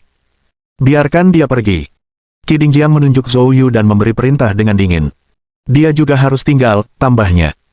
Qi Dingjiang mungkin tidak mampu menghadapi Zhou Yu, tetapi ia memiliki pengaruh kuat terhadap Yu Kaiping. Yu Kaiping tidak punya pilihan selain menghela napas menghadapi tuntutan Qi Dingjiang. Zhou, silakan pergi, katanya. Wajah Qin Lan dipenuhi ketidakpercayaan, matanya memerah, air mata mengalir tak terkendali. Qin Lan tidak percaya ini adalah pamannya. Bagaimana dia tega mendorongnya ke dalam situasi mengerikan seperti itu? Pada saat itu, sebuah tangan diletakkan di bahunya. Itu Zhou Yu. Zhou Yu melingkarkan lengannya di bahunya, berbicara dengan lembut. Lan Lan, jangan menangis. Aku berjanji padamu, tidak ada seorang pun yang bisa memaksamu melakukan apa yang tidak ingin kau lakukan. Petik 2. Jika kamu tidak ingin tinggal, aku akan membawamu pergi bersamaku. Mendengar ini, Gong Sun Lu segera melompat keluar. Dia menunjuk Zhou Yu dengan marah. Wah, ini urusan keluarga kita, bukan urusanmu, sekarang pergilah. Zhou Yu menyipitkan matanya, menatap Gong Sun Lu. Raut wajah Gong Sun Lu berubah, takut di dalam tetapi masih berusaha mempertahankan sikap tegar sambil menatap tajam Zhou Yu. Apa, kau mau bertindak lagi, tantangnya. Biarkan saya beritahu Anda, paman saya memiliki hubungan dekat dengan gubernur. Jika kau berani bertindak gegabah lagi, telepon sederhana dari pamanku akan membawa orang-orang gubernur ke sini. Betapapun kuatnya dirimu, kamu pasti tidak akan berani melawan gubernur, kan? Paman, mengapa tidak menelepon gubernur sekarang juga? Yu Kaiping memelototi Gong Sun Lu, lalu menarik napas dalam-dalam dan menatap Zhou Yu. Zhou, saya minta maaf, tapi ini masalah keluarga saya, jadi jangan ikut campur lagi. Saya akan meminta seseorang untuk mengantarmu keluar, katanya. Wajah Zhou Yu tanpa ekspresi saat dia menjawab. Jika aku pergi, aku akan membawa Lan Lan bersamaku. Yu Kaiping mendesah. Zhou, tolong jangan buat ini sulit bagiku, pintanya. Kalau tidak, saya tidak punya pilihan selain memanggil pejabat dari kantor pemerintah provinsi. Qin Lan buru-buru menyeka air matanya. Tidak apa-apa, Zhou Yu, pergilah saja, jangan khawatirkan aku, katanya. Qin Lan tidak ingin Zhou Yu menyinggung gubernur. Sambil berkata demikian, dia mencoba mendorong Zhou Yu keluar dengan paksa. Namun Zhou Yu tidak bergeming. Pandangannya beralih ke Yu Chenglong yang terbaring di tempat tidur. Direktur Yu, pernahkah Anda mempertimbangkan sesuatu? Tanyanya. Apa? Yu Kaiping bingung. Begitu banyak dokter ilahi yang tidak mampu menyembuhkan putramu, namun Qi Dingjiang, seorang seniman bela diri biasa, konon menyembuhkannya dengan beberapa jarum suntik acak. Tidakkah kamu merasa itu aneh? Wajah Yu Kaiping menegang. Apa maksudmu? Tanyanya. Maksudku, anakmu tidak pernah sakit sejak awal, seseorang hanya menggunakan beberapa metode untuk membuatnya tampak sakit. Yu Kaiping sangat terguncang. Pada saat itu, Qi Dingjiang berteriak marah. Omong kosong. Pemuda sombong, aku tahu kau punya ilmu bela diri yang hebat, tapi apakah kau mengerti ilmu pengobatan? Tanyanya. Qin Lan juga terkejut tapi dia cepat bicara. Paman, kemampuan medis Zhou Yu sangat hebat, bagaimanapun juga, salah satu dari 3 tabib suci yang hebat, tabib suci matahari, secara pribadi mengakui bahwa ia lebih rendah dari Zhou Yu. Wajah Yu Kaiping menunjukkan keterkejutan. Omong kosong. Qi Dingjiang mendengus. Di usianya sekarang, kalau saja dia tidak mulai belajar ilmu pengobatan sejak dalam kandungan ibunya, dan hanya berbekal pengalaman beberapa tahun saja, dia berani mengklaim dirinya lebih hebat dari tabib Sun Sein. Sungguh lelucon. Tatapan mata Yu Kaiping terhenti sejenak, jelas sedang mempertimbangkan argumen Qi Dingjiang, lalu menoleh ke Zhou Yu. Zhou, aku tahu kamu punya perasaan terhadap keponakanku, tetapi beberapa hal tidak bisa dipaksakan. Zhou Yu hanya tersenyum tipis. Tidak usah terburu-buru, jawabnya. Apakah orang tua ini benar-benar memiliki keterampilan akan terlihat jelas dengan tes sederhana? Kamu baru saja menggunakan akupuntur, kan? Tanyanya. Baiklah, karena kau mengaku mengerti ilmu kedokteran, kenapa kau tidak menggunakan jarum perak yang baru saja kau gunakan pada dirimu sendiri dan menunjukkannya pada kami? Mata Qi Dingjiang langsung memancarkan kepanikan yang tak terdeteksi, tetapi dia mempertahankan sikap marah. Jarum perak tidak boleh disalahgunakan. Yu, apa yang kamu tunggu? Usir dia segera. Bab 638. Kecurigaan. Yu Kaiping tidak bodoh, dia segera menyadari bahwa reaksi Qi Dingjiang agak aneh. Ngomong-ngomong, penyakit yang diderita putranya, Yu Chenglong, sangat misterius, ia telah berkonsultasi dengan banyak dokter ilahi, tetapi tidak ada yang bisa memberi penjelasan jelas. Hanya Qi Dingjiang, yang hampir tidak memeriksanya, dengan cepat menentukan kondisi putranya dan mampu menstabilkannya setiap saat. Terlebih lagi, ketika dia bertanya tentangnya, ternyata Qi Dingjiang tidak pernah menunjukkan keterampilan medis apapun di paruh pertama hidupnya, namun hanya dia yang dapat mengobati penyakit putranya. Bukankah itu sangat aneh? Yu Kaiping menyuruh orang menyelidiki selama beberapa tahun, tetapi mereka tidak menemukan sesuatu yang mencurigakan. Kemudian, ketika penyakit putranya kambuh, hanya Qi Dingjiang yang terbukti mampu menstabilkannya, jadi dia tidak punya pilihan selain bergantung pada Qi Dingjiang. Kini, tiba-tiba mendengar Zhou Yu mengemukakan keraguan, kecurigaan yang terpendam dalam hatinya muncul lagi. Yu Kaiping menatap Zhou Yu dengan mantap, dia tidak mengusir Zhou Yu, tetapi malah bertanya dengan suara yang dalam. Zhou, apa tujuanmu membuat Qi bersikap seperti ini? Zhou Yu tersenyum tipis, dan berkata, sebenarnya sangat sederhana. Saat ini, dia tidak merawat anakmu, dia malah meracuninya. Mendengar ini, otak Yu Kaiping berdebar, seolah-olah ada sesuatu yang meledak. Seluruh tubuhnya gemetar. Apakah kamu mengatakan, ini benar? Zhou Yu tertawa dingin. Benar atau tidak, mengapa dia tidak mencobanya sendiri dan melihatnya? Yu Kaiping perlahan berbalik dan menatap ke arah Qi Dingjiang, tatapan matanya berangsur-angsur menjadi tajam. Selama bertahun-tahun, Qi Dingjiang menjadi semakin sombong di hadapannya, tetapi demi nyawa putranya, dia bertahan. Namun, jika apa yang dikatakan Zhou Yu benar, maka dia tidak akan membiarkan Qi Dingjiang lolos begitu saja. Merasakan tatapan tajam Yu Kaiping, wajah Qi Dingjiang berkedut secara tidak wajar. Yu, ada apa? Kamu tidak peduli lagi dengan kehidupan anakmu. Kalau kamu masih mau anakmu selamat, segera usir anak tukang ngomong yang gak jelas ini. Zhou Yu berkata dengan acuh tak acuh. Sekarang, aku hanya ingin melihat apakah kau berani menggunakan jarum perak itu pada dirimu sendiri. Qi Dingjiang tertawa terbahak-bahak dan marah. Yu, kamu percaya padanya. Jika kamu benar-benar percaya padanya, biarkan dia merawat anakmu, aku pergi. Setelah mengatakan ini, dia mencoba pergi. Zhou Yu tertawa dingin dan melangkah maju, menghalangi jalannya. Qi Dingjiang menggertakkan giginya karena marah, dia menatap Yu Kaiping. Yu, apakah kamu benar-benar akan membiarkan anak ini lolos begitu saja? Yu Kaiping tidak berbicara, tetapi matanya berubah marah. Reaksi, gerakan, nada bicara Qi Dingjiang, dan urgensi abnormalnya semuanya mengonfirmasi kebenaran perkataan Zhou Yu. Mungkinkah Qi Dingjiang memang penyebab putranya menderita penyakit berkepanjangan? Melihat perubahan di mata Yu Kaiping, Qi Dingjiang menyadari ada sesuatu yang salah, kilatan dingin melintas di matanya. Dia tiba-tiba meraung, sosoknya bergeser, dan dia mengulurkan tangan ke arah Qinlan. Sekarang, untuk pergi, dia harus mengendalikan Qinlan untuk mencegah Zhou Yu bertindak gegabah.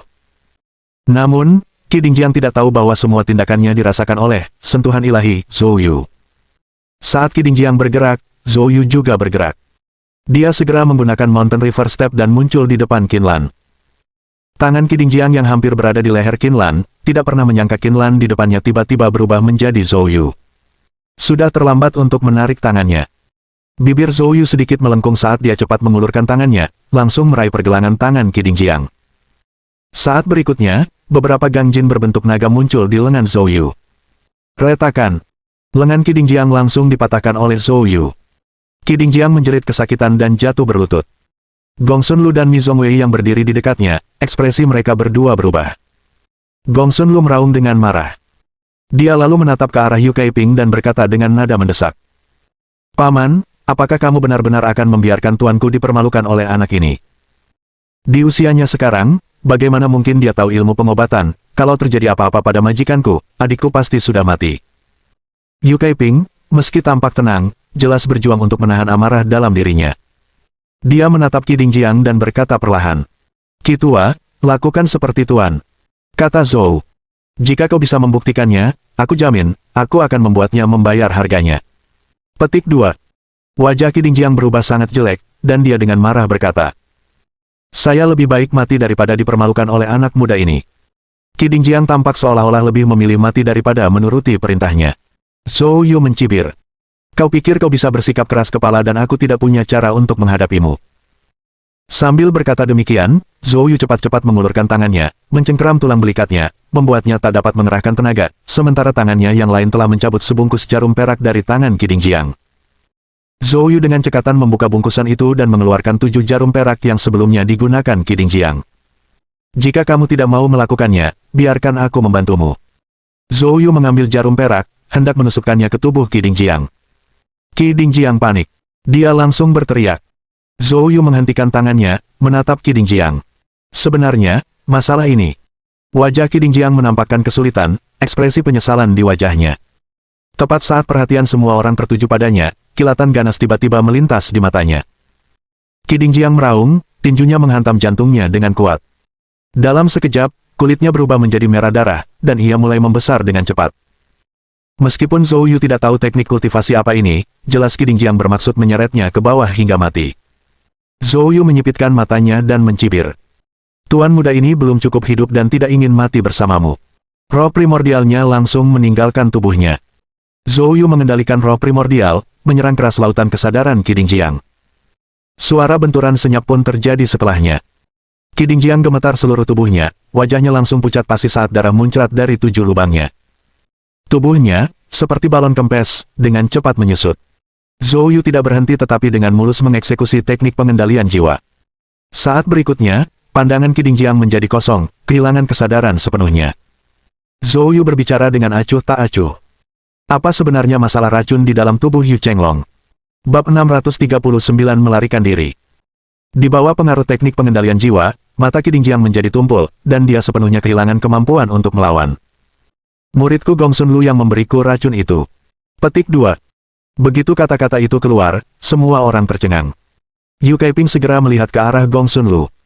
Wajah Gongsun Lu pucat, dan dia berkata dengan marah. Omong kosong. Yu Chenglong diracuni tidak ada hubungannya denganku. Dia dengan marah menunjuk Zhou Yu. Dia pasti menggunakan semacam trik curam untuk membuat tuanku seperti ini. Zhou Yu mencibir dan terus bertanya. Mengapa Gongsun Lu meracuni Yu Chenglong? Tiba-tiba, Qi Dingjiang mulai berjuang, menunjukkan tanda-tanda kembali jernih di matanya. Zhou Yu mengerutkan kening. Lagi pula, Qi Dingjiang adalah seorang ahli alam suci, dan mengendalikannya memang sulit. Dia segera mengeluarkan jarum perak dan dengan cepat menusukkannya ke atas kepala Qi Dingjiang. Setelah itu, raut wajah Qi Dingjiang berubah menjadi datar, dan dia berkata dengan datar. Untuk aset Yu Kaiping. Yu Kaiping hanya memiliki satu anak laki-laki, Yu Chenglong. Agar Gongsun Lu bisa mewarisi aset Yu Kaiping, dia harus menjaga Yu Chenglong dalam keadaan setengah mati, lalu diam-diam memberikan racun pada Yu Kaiping, yang secara bertahap menghilangkan kesuburannya. Ketika Yu Kaiping benar-benar tidak subur, saat kematian Yu Chenglong akan tiba. Pada saat itu, Yu Kaiping tidak punya pilihan selain membiarkan Gongsun Lu mewarisi asetnya. Dengan bekerja sama dengannya, saya bisa mendapatkan pasokan sumber daya kultivasi yang konstan. Saat dia berbicara, Qi Dingjiang tiba-tiba mengeluarkan raungan rendah. Jarum perak di kepalanya langsung terguncang keluar, dan Qi Dingjiang sepenuhnya tersadar. Begitu dia sadar kembali, tatapan Qi Dingjiang pada Zhou Yu dipenuhi dengan kebencian dan kemarahan yang tak terlukiskan. Dia, seorang ahli alam suci yang bermartabat, telah dikendalikan oleh Zhou Yu, seorang pemuda, itu benar-benar aib besar. Dalam amarahnya, kekuatan Qi Dingjiang melonjak sepertiga, dan Gang Jin-nya dengan liar menyerbu ke sekelilingnya. Dia meraung marah dan meninju Zhou Yu. Dalam sekejap, kekuatan tinju yang dahsyat menyelimuti Zhou Yu dan semua orang di sekitarnya, termasuk Qin Lan, Yu Kaiping, dan lainnya. Bagaimanapun, itu adalah pukulan yang dipenuhi amarah dari seorang ahli alam suci, dan bahkan Zhou Yu tidak berani menganggapnya enteng. Tidak ada waktu untuk mendorong Qin Lan, Yu Kaiping, dan yang lainnya. Zhou Yu segera mengerahkan kekuatan kuali emasnya dengan segenap tenaganya. Hantu kuali emas berwarna merah darah langsung muncul, menyelimuti semua orang di dalamnya. Ledakan. Terdengar suara benturan yang memekakkan telinga. Kekuatan mengerikan dari Cruising Starfish menghantam Golden Cauldron Phantom dan mengguncang seluruh bangunan dengan hebat. Qin Lan dan yang lainnya, meski dilindungi oleh kekuatan kuali emas milik Zhou Yu, masih merasakan pikiran mereka bergetar dan darah mengalir dari lubang mereka akibat benturan keras tersebut. Zhou Yu tidak punya pilihan lain selain segera bergegas ke pihak mereka, mengalirkan ki sejati kayu Yi ke tubuh mereka untuk melindungi jantung dan pembuluh darah mereka. Jika Qi Dingjiang mengambil kesempatan untuk menyerang Zhou Yu saat itu, Zhou Yu mungkin akan kesulitan mengatasinya. Akan tetapi, Qi Dingjiang, yang sebelumnya tampak diliputi nafsu membunuh, kini dengan tegas berbalik dan melarikan diri. Zhou Yu tercengang sebelum matanya menyipit. Ternyata, kegilaan Qi Dingjiang adalah sebuah akting. Qi Dingjiang ini masih mencoba melarikan diri. Zhou Yu mendengus dingin dan segera melakukan langkah gunung sungai, mengejarnya. Tepat saat Qi Dingjiang meninggalkan gedung, dia merasakan niat membunuh yang mengerikan datang dari belakang. Wajahnya berubah, dan saat dia berputar di udara, dia melayangkan pukulan. Zhou Yu mencibir. Aliran udara keemasan tiba-tiba mengalir di sekitar tinjunya. Hati Qi Dingjiang segera merasakan krisis yang mematikan. Dalam sekejap mata, tanpa waktu untuk bereaksi, dia hanya bisa secara naluriah meninju untuk bertahan. Bang! Tinju mereka saling beradu. Pupil mata Qi Dingjiang tiba-tiba menyempit, ketidakpercayaan tampak jelas di matanya. Emas merah. Qi sejati. Dia tidak menyelesaikan kalimatnya ketika seluruh tenaganya tampaknya terkuras dalam sekejap. Tubuhnya kehilangan kendali dan terbanting keras ke tanah, matanya terbuka lebar, tetapi dia sudah kehabisan napas. Qi sejati emas merah milik Zhou Yu telah langsung menghancurkan hatinya. Di udara, dia sudah mati tanpa diragukan lagi. Setelah membunuh Qi Dingjiang, kepala Qin Lan mengintip dari jendela gedung. Wajahnya pucat, dan darah masih segar di wajahnya saat dia berteriak dengan mendesak. Zhou Yu, saudara Chenglong sudah bangun, tapi kondisinya belum baik. Setelah mendengar kata-katanya, Zhou Yu segera kembali ke gedung dan memasuki ruangan. Di dalam, Yu Chenglong memang terbangun di ranjang sakit. Yu Kaiping bertanya dengan cemas di sampingnya. Bagaimana perasaanmu? Wajah Yu Chenglong pucat, dan dia berkata dengan lemah. Saat dia berbicara, wow! Tiba-tiba, Yu Chenglong meludahkan seteguk darah, dan garis-garis Qi hitam muncul kembali di wajahnya. Gong Sun Lu, menyaksikan kejadian ini, berbicara dengan penuh kebencian. Baiklah, sekarang, anak ini telah membunuh guruku, dan tidak ada seorang pun yang bisa menyelamatkan nyawa Chenglong. Paman, kalau terjadi apa-apa pada Chenglong, anak ini harus membayarnya dengan nyawanya. Yu Kaiping menjadi panik, dia tidak mempedulikan Gong Sun Lu tetapi malah beralih ke Zhou Yu. Zhou, kamu bilang tadi. Zhou Yu langsung berkata. Yu, jangan khawatir, aku menepati janjiku. Putramu akan baik-baik saja. Petik 2. Setelah berbicara, Zhou Yu mendekati sisi tempat tidur, mengeluarkan jarum perak yang dibawanya, dan mulai menusuk dengan cermat. Melihat Zhou Yu melakukan akupuntur, Yu Kaiping menahan napas dengan cemas. Semua orang memperhatikan dengan saksama setiap gerakan Zhou Yu. Bab 640. Sumber racun. Kondisi Yu Chenglong persis seperti yang dinilai Zhou Yu.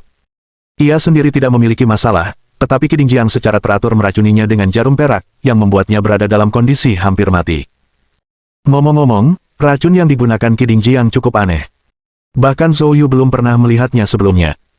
Meski begitu, dengan mengandalkan teknik pengobatan yang diajarkan orang tua itu, Zhou Yu masih mampu mengetahui secara garis besar bahwa racun itu termasuk dalam kategori racun Gu. Cara paling efektif untuk mengatasi racun Gu adalah Nether Fire True Qi. Zhou Yu menggunakan jarum perak untuk menyuntikkan Nether Fire True Qi ke tubuh Yu Chenglong, membantunya mengeluarkan racun di dalamnya. Proses ini berlangsung sekitar setengah jam. Selama waktu ini, cairan hitam pekat terus-menerus merembes keluar dari kulit Yu Chenglong, hampir menyelimuti tubuhnya. Setelah setengah jam, Zhou Yu menyingkirkan jarum perak itu. Direktur Yu, yang dibutuhkan selanjutnya adalah mandi obat untuk membersihkan tubuhnya. Saya akan memberikan resepnya, segera minta seseorang menyiapkan mandi obatnya. Zhou Yu menulis resep. Meskipun Yu Kaiping tidak mengerti ilmu kedokteran, ia telah menyaksikan sendiri perubahan kondisi putranya dan memiliki intuisi kuat bahwa kondisi putranya membaik. Dia gemetar karena kegirangan saat dia bergegas mengambil resepnya. Setengah jam kemudian, mandi obat sudah siap.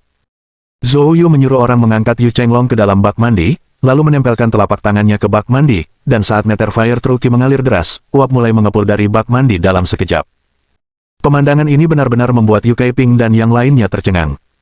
10 menit kemudian, Zhou Yu menarik Nether Fire True Qi miliknya. Saat uap di bak mandi menghilang, Yu Chenglong terlihat telah sadar kembali, matanya cerah, kulitnya kemerahan, ia tampak bersemangat dan sangat sehat. Bagaimana perasaanmu?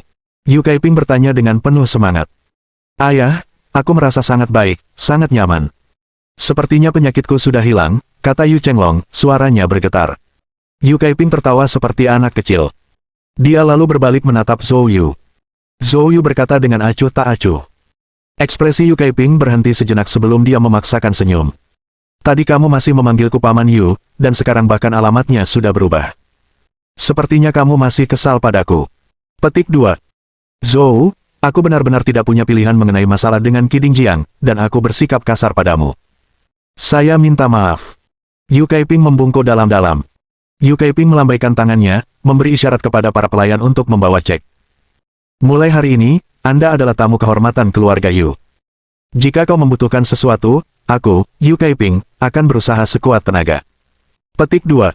Harus dikatakan bahwa Yu Kaiping memang tulus. Zhou Yu awalnya memiliki beberapa keraguan terhadap Yu Kaiping, tetapi setelah permintaan maaf yang tulus, dia benar-benar dapat memahaminya. Zhou Yu melambaikan tangannya dan berkata, "Paman Yu, masa lalu adalah masa lalu, jangan terus memanggilku Tuan." "Zhou, cukup Zhou Yu saja. Soal cek ini, lupakan saja, itu hanya usaha kecil. Itu tidak akan berhasil, semuanya harus dipisahkan." Tidak peduli apa yang dikatakan Yu Kaiping, itu tidak ada gunanya karena dia bersikeras memberikan cek itu kepada Zhou Yu. "Zhou Yu, ambil saja. Paman saya tidak kekurangan uang, jadi tidak perlu menabung untuknya," kata Qin Lan sambil tertawa. Zhou Yu tidak punya pilihan selain menerimanya. Setelah semua ini selesai, Yu Kaiping mengalihkan pandangannya ke arah Gong Sun Lu, matanya dipenuhi amarah. Wajah Gong Sun Lu berubah pucat pasi. Gedebuk. Dia berlutut di tanah. "Paman, aku salah." Tatapan mata Yu Kaiping menyapunya dengan dingin, lalu dia menoleh ke samping dan menyadari Mi Zongqiang telah menghilang. "Di mana Mi Zongqiang?" Gong Sun Lu berkata dengan ekspresi yang tidak sedap dipandang. Yu Kaiping mendengus dingin. "Gong Sun Lu, kamu adalah keponakanku, tetapi apa yang telah kamu lakukan telah sangat mengecewakanku. Jangan bilang aku mengabaikan ikatan keluarga, kesalahanmu tidak bisa dimaafkan. Penjaga, bawa dia pergi, kirim dia ke polisi. Habiskan sisa hidupmu di penjara untuk rehabilitasi." Petik 2. Petugas keamanan keluarga Yu segera menyerbu untuk menyeret Gong Sun Lu pergi. Wajah Gong Sun Lu berubah drastis. "Paman, tolong, jangan, aku keponakanmu sendiri." Saat itulah Zhou Yu angkat bicara. "Tunggu sebentar." Yu Kaiping dan yang lainnya terkejut. Zhou Yu berkata dengan acuh tak acuh. "Racun yang dia gunakan sangat tidak biasa, saya ingin tahu, dari mana racun itu berasal." Gong Sun Lu buru-buru berkata, "Paman, aku akan menceritakan semuanya. Tapi kalau aku melakukannya, bisakah kau mengampuni aku?" Yu Kaiping mendengus. "Hentikan omong kosongmu, dari mana racun itu berasal? Jangan memaksaku bersikap kasar padamu." Tatapan mata Yu Kaiping begitu tajam, seakan-akan ia ingin melahap seseorang. Gong Sun Lu menggigil seluruh tubuhnya, sambil memohon berkata, "Mi Zongqiang lah yang memberikannya padaku." "Mi Zongqiang?" Yu Kaiping terkejut. "Keluarga Mi ingin menggunakan saya untuk menelan aset Anda." Petik 2. "Tapi mereka tahu hubungan dekatmu dengan gubernur dan tidak berani bertindak terang-terangan, jadi mereka mendekatiku. Namun, Paman, aku bersumpah, aku hanya memanfaatkan keluarga Mi, aku tidak akan pernah melakukan pengkhianatan seperti itu." Tamparan. Tamparan Yu Kaiping mendarat di wajah Gong Sun Lu. "Kamu sudah cukup berbahaya. Bawa dia pergi, serahkan dia ke polisi." Para penjaga keluarga Yu segera menyeret Gong Sun Lu pergi. Gong Sun Lu berteriak memohon belas kasihan, namun sia-sia. Setelah Gong Sun Lu dibawa pergi, mata Yu Kaiping dipenuhi amarah dingin. Keluarga Mi yang mana, menggunakan taktik tercela seperti itu? Zhou Yu merasakan percikan ketertarikan. "Paman Yu, seberapa banyak yang kamu ketahui tentang keluarga Mi?" Bab 641. Memikat masalah ke timur. Yu Kaiping terkejut. Zhou Yu tersenyum dan berkata, "Saya perlu memahami situasi keluarga Mi saat ini. Paman Yu, jika kamu tahu sesuatu, tolong bantu aku mengatur beberapa informasi." "Zhou Yu, bolehkah aku bertanya apakah kamu membutuhkan ini karena kamu ingin melakukan sesuatu pada keluarga Mi?" Zhou Yu tidak menyembunyikan apapun dan menjelaskan situasi Milan secara singkat. Mendengar Zhou Yu berencana untuk berurusan dengan keluarga Mi, Yu Kaiping segera menepuk dadanya. "Serahkan masalah ini padaku." Yu Kaiping menarik napas dalam-dalam, ragu-ragu sejenak, lalu berkata, "Zhou Yu, ada hal lain yang ingin aku minta bantuanmu, aku tidak tahu apakah itu cocok untukmu." "Oh, ada apa?" "Saya ingin meminta Anda untuk mentraktir seseorang untuk saya." "Siapa itu?" tanya Zhou Yu penasaran. Yu Kaiping berkata dengan nada meminta maaf. "Dia adalah teman baik saya, tetapi identitasnya istimewa, dan saya tidak bisa memberitahu Anda secara langsung untuk saat ini. Saya perlu meminta izinnya terlebih dahulu."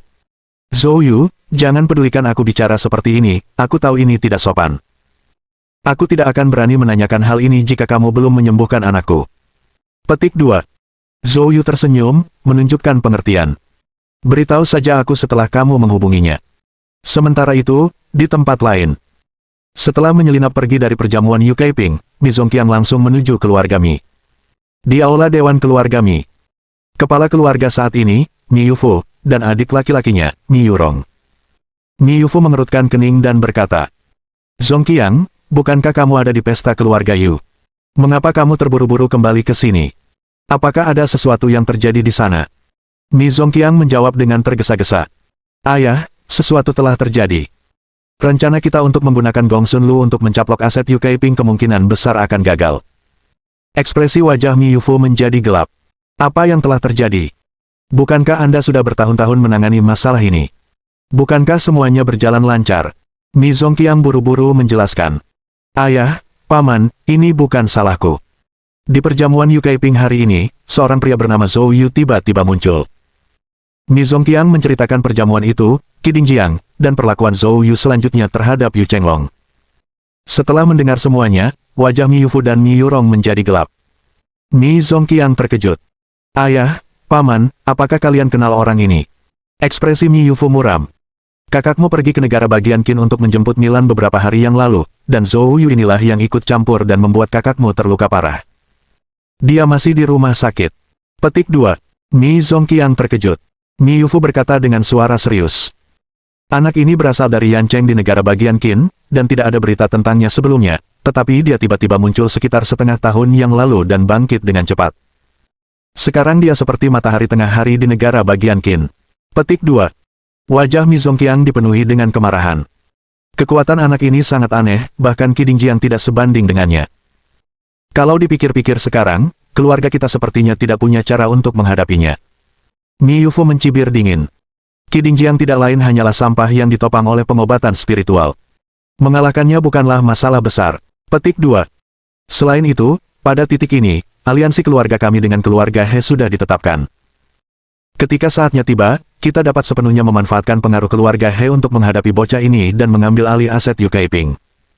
Mi Zongqiang terdiam sejenak, lalu wajahnya berseri-seri karena kegembiraan.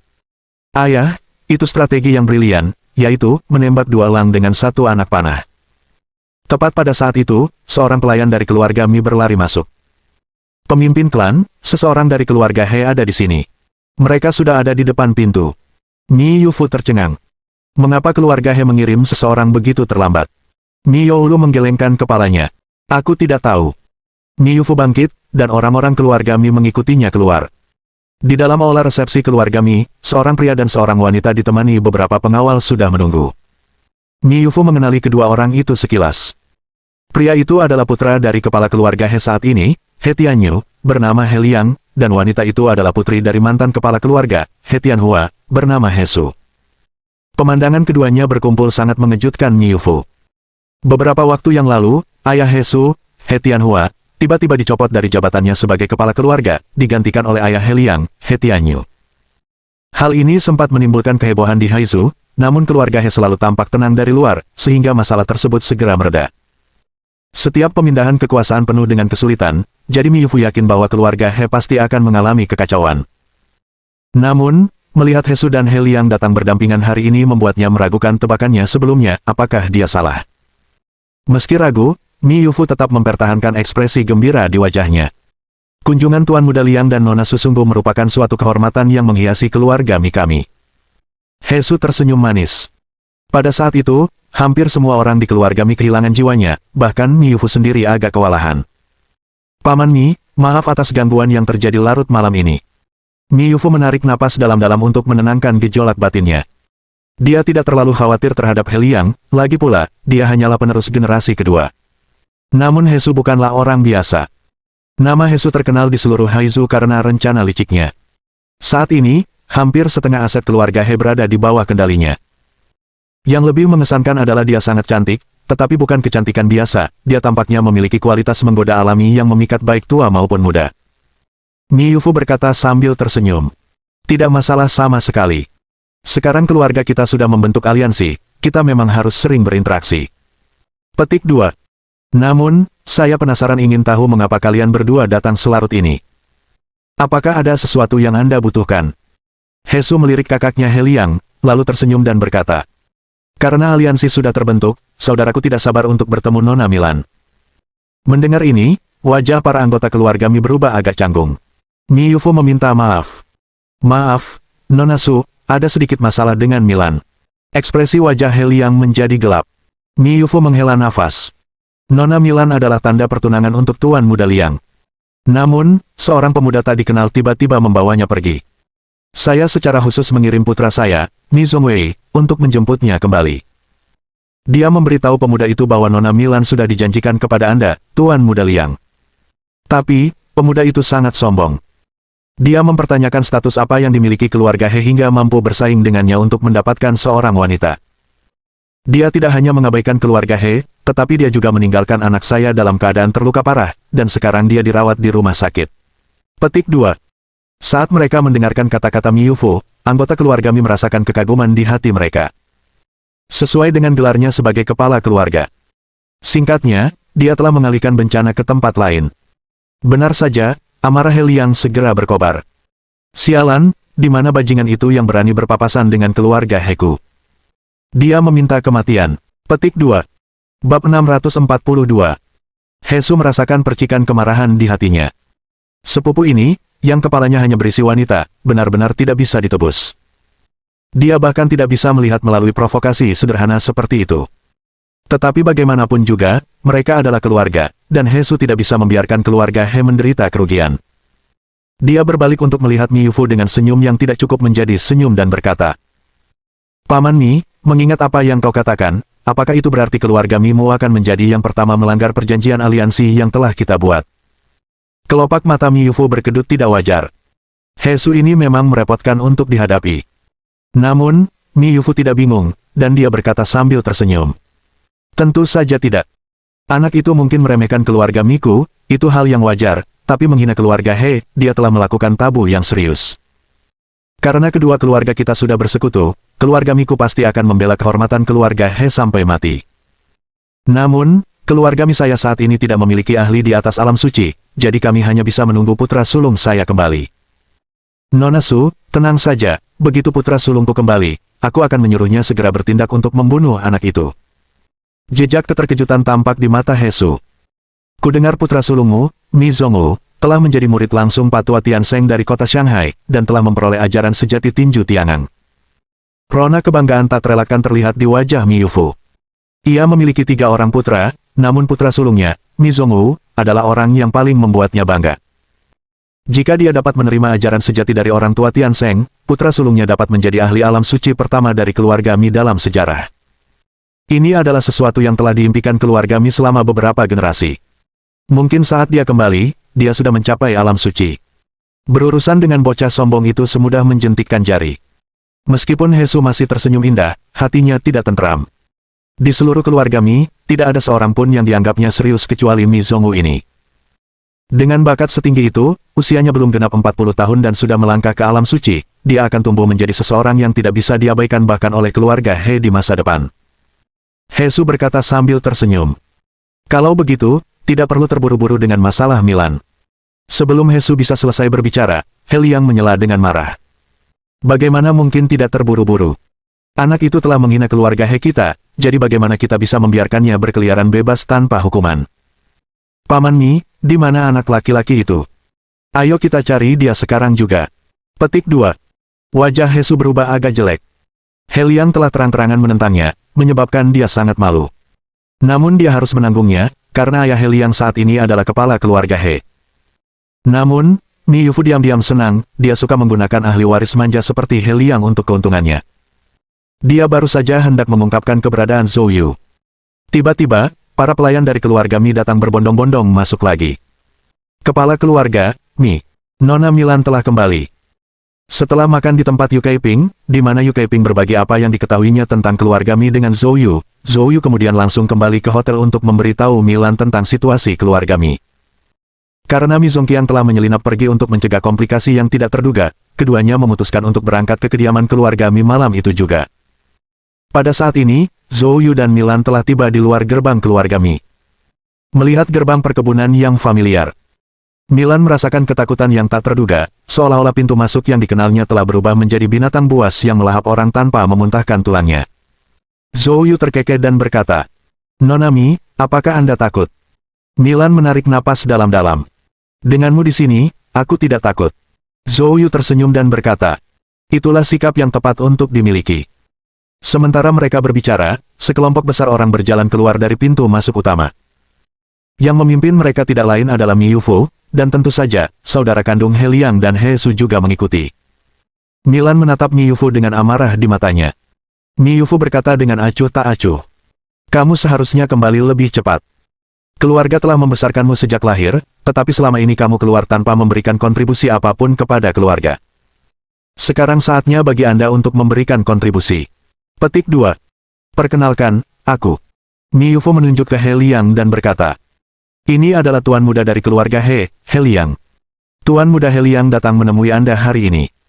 Jika dia menyukaimu, itu akan menjadi keberuntungan besar bagimu. Kamu sebaiknya pergi bersamanya saja. Petik 2. Mendengar ini, alis Zhou Yu berkedut sedikit. Orang dari keluarga He. Kakek Helun yang telah dibunuhnya sebelumnya tampaknya adalah kepala keluarga lama dari keluarga He. Melihat reaksi mereka saat bertemu dengannya, tampaknya mereka tidak mengetahui hal ini.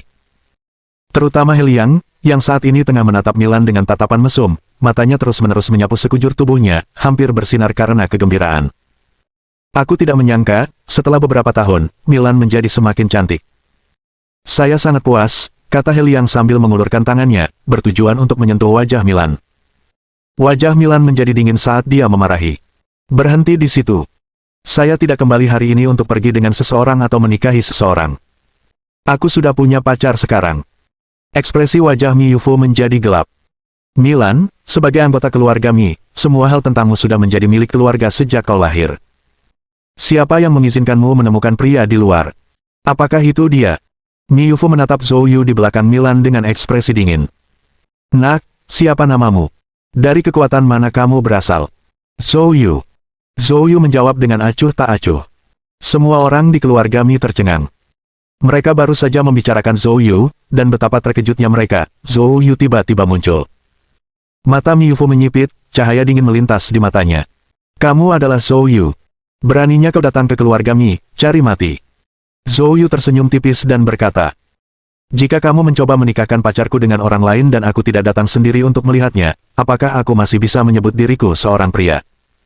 Hari ini aku di sini untuk memberitahumu, Milan tidak akan menikahi siapapun, terutama seseorang yang ditunjuk oleh keluarga Mi. Tatapan mata Mi Yufu berubah sinis saat dia melirik He Liang yang sudah menunjukkan ekspresi marah. Dia segera mengipasi api sambil berkata, Tuan muda He, orang ini berani memperebutkan wanita yang Anda sukai. Ini sungguh keterlaluan. Sepertinya dia sama sekali tidak mempertimbangkan keluarga Hemu. Petik 2. Begitu kata-kata itu diucapkan, He Liang segera melangkah maju, penuh amarah. Nak, beraninya kau bersaing denganku, He Liang, untuk mendapatkan seorang wanita. Anda benar-benar tidak tahu seberapa tinggi langit atau seberapa dalam bumi. Petik 2. Berlututlah segera dan minta maaf, serahkan Milan kepadaku dengan sukarela, atau hari ini, aku akan melumpuhkanmu. Bab 643. Hesu yang tegas. Mendengar kata-kata He Liang, Zhou Yu berkata dengan acuh tak acuh. Tuan muda keluarga. He Zhen adalah mantan kepala keluarga Hemu, kan? Beberapa waktu lalu, di Universitas Provinsi Qin, saudara perempuan Tang Hu, Tang Beibei, dipaksa melakukan skandal foto oleh generasi kedua yang kaya bernama Helun, yang hampir menyebabkan dia dikeluarkan dari sekolah. Zhou Yu lah yang turun tangan dan menyuruh Helun meminta maaf di depan seluruh sekolah. Oleh karena itu, ayah Helun, He Tianhua, mengancamnya secara pribadi, namun Wei Wuya malah menakut-nakutinya. Kemudian, untuk membalas dendam padanya, keluarga He mengirim seorang lelaki tua dari alam suci untuk membunuhnya, namun dia malah terbunuh. Orang tua yang dibunuhnya adalah He Zhen. Hesu bermaksud mengamati Zhou Yu terlebih dahulu untuk mengetahui apa yang sedang dilakukannya, tetapi dia tidak menyangka Zhou Yu akan langsung menyebut nama kakeknya. Wajah Hesu menjadi gelap karena marah dan dia berseru. Berani sekali kau tidak berhak memanggil kakekku dengan namanya. Zhou Yu tertawa dingin. Keluarga He memang sombong. Sepertinya kematian He Zhen tidak memberimu pelajaran. Mendengar kata-kata ini, wajah Hesu dan yang lainnya berubah drastis. Kakeknya He Zhen telah meninggal di kota provinsi Qin belum lama ini. Keluarga He telah mengirim orang untuk menyelidiki si pembunuh, tetapi semua jejak telah dihapus bersih, dan sampai hari ini, mereka tidak tahu bagaimana He Zhen meninggal. Sekarang, mengapa Zhou Yu tiba-tiba mengungkapkan hal ini, mungkinkah kakeknya, He Zhen, dibunuh oleh pemuda ini? Pada saat yang sama, Mi Yufu dan yang lainnya juga menunjukkan ekspresi terkejut. He Zhen meninggal. Kapan ini terjadi? Mereka belum mendengar hal semacam itu sampai sekarang. Namun, melihat perubahan ekspresi Hesu, hati Mi Yufu bergetar. Kemungkinan besar itu benar. Pikiran bahwa Zhou Yu dapat membunuh Qi Dingjiang membuatnya bertanya-tanya apakah He Zhen juga telah dibunuh oleh anak muda ini. Mungkinkah? Untuk sesaat, Mi Yufu merasa sulit mempercayainya dan ekspresinya berfluktuasi. Sementara itu, He Liang terbakar amarah dan dia berteriak dingin. Nak, sepertinya kau tahu sesuatu. Paman Chen, patahkan kakinya untukku, bawa dia kembali ke keluarga, dan interogasi dia dengan baik. Begitu He Liang selesai berbicara, sebuah bayangan melintas di belakangnya dan aura mengerikan meletus, menerjang ke arah Zhou Yu. Zhou Yu tetap tidak terpengaruh. Dia mengedarkan kekuatan kuali emasnya dan melepaskan kekuatan geng naga melalui pukulan. Ledakan. Kedua tinju itu langsung bertabrakan. Raungannya memekakkan telinga. Menyembur. Tetua yang dipanggil Paman Chen oleh He Liang itu memuntahkan seteguk darah dan terpental mundur. Tubuhnya terbanting keras ke dinding gerbang kediaman keluarga Mi. Dia hampir tertanam di dalamnya. Semua orang tercengang. Terutama He Su dan He Liang, yang sangat menyadari kekuatan Paman Chen. Namun alangkah terkejutnya mereka, Paman Chen bahkan tidak dapat menahan satu pukulan pun dari Zhou Yu. Sebelum orang banyak dapat bereaksi, sosok Zhou Yu melintas dan dia muncul di depan He Liang. He Liang ketakutan setengah mati. Kamu baru saja bilang ingin mematahkan kakiku. Zhou Yu berkata sambil mencibir. Apa yang kita lakukan akan kita lakukan lagi. Aku akan membantumu. Petik 2. Zhou Yu mengayunkan cambuk kaki. Retakan. Kaki He Liang langsung patah. He Liang menjerit keras lalu jatuh ke tanah, meratap kesakitan. Melihat pemandangan ini, berbagai ekspresi melintas di mata He Su. Dia menyadari dengan jelas bahwa pemuda di hadapannya bukanlah orang biasa. Terlebih lagi, mereka tidak bisa tinggal di sini lebih lama lagi karena jika situasinya menjadi tidak terkendali, berita kematian He Zhen pasti akan menyebar, yang akan menjadi pukulan besar bagi keluarga He. Mengambil napas dalam-dalam, He Su mengabaikan sosok Paman Chen dan He Liang yang tergeletak di tanah, berbalik ke arah Zhou Yu, dan membungkuk. Zhou, saya minta maaf karena telah menyinggung Anda tadi. Kamu pasti kesini untuk urusan Nona Milan. Dengan ini saya menyatakan secara resmi bahwa keluarga He memutuskan semua hubungan dengan keluarga Mi. Urusan keluarga Mi bukan urusan kami, dan kami akan segera pergi. Petik 2. Pengakuan tiba-tiba He Su menyebabkan wajah Mi Yufu berubah drastis, dan dia tidak bisa lagi tetap tenang. Nona Su, aliansi antara kedua keluarga kita sudah ditetapkan. Bagaimana kau bisa mengingkari janjimu begitu saja? He Su menjawab dengan dingin.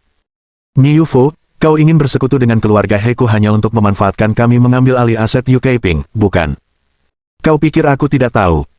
Sekarang, kau masih ingin menggunakan keluarga He kami untuk berurusan dengan Tuan. Zhou, apakah menurutmu kami semua di keluarga He bodoh? Setelah berkata demikian, dia terlalu malas untuk memperhatikan Mi Yufu lagi. Zhou. Setelah selesai, He Su hendak membawa sesepuh bernama Chen dan He Liang pergi. Tapi Zhou Yu berkata dengan tenang. Dia terkejut bahwa He Su, sebagai seorang wanita, bisa begitu fleksibel dan mengalah. Bagaimanapun, dia telah membunuh kepala keluarga He. Apakah He Su tidak memendam kebencian sama sekali? Zhou Yu menatapnya dengan acuh tak acuh. Kau tidak ingin membalas kematian He Zhen? He Su buru-buru menjawab. Kakek saya sering berkata, seniman bela diri tidak boleh seperti orang biasa, hidup dan mati tidak dapat diprediksi. Dia secara pribadi menetapkan aturan keluarga bahwa apapun yang terjadi, jika dia meninggal, kita tidak boleh menyimpan sedikit pun pikiran untuk membalas dendam. Mendengar kata-kata He Su, Zhou Yu tercengang.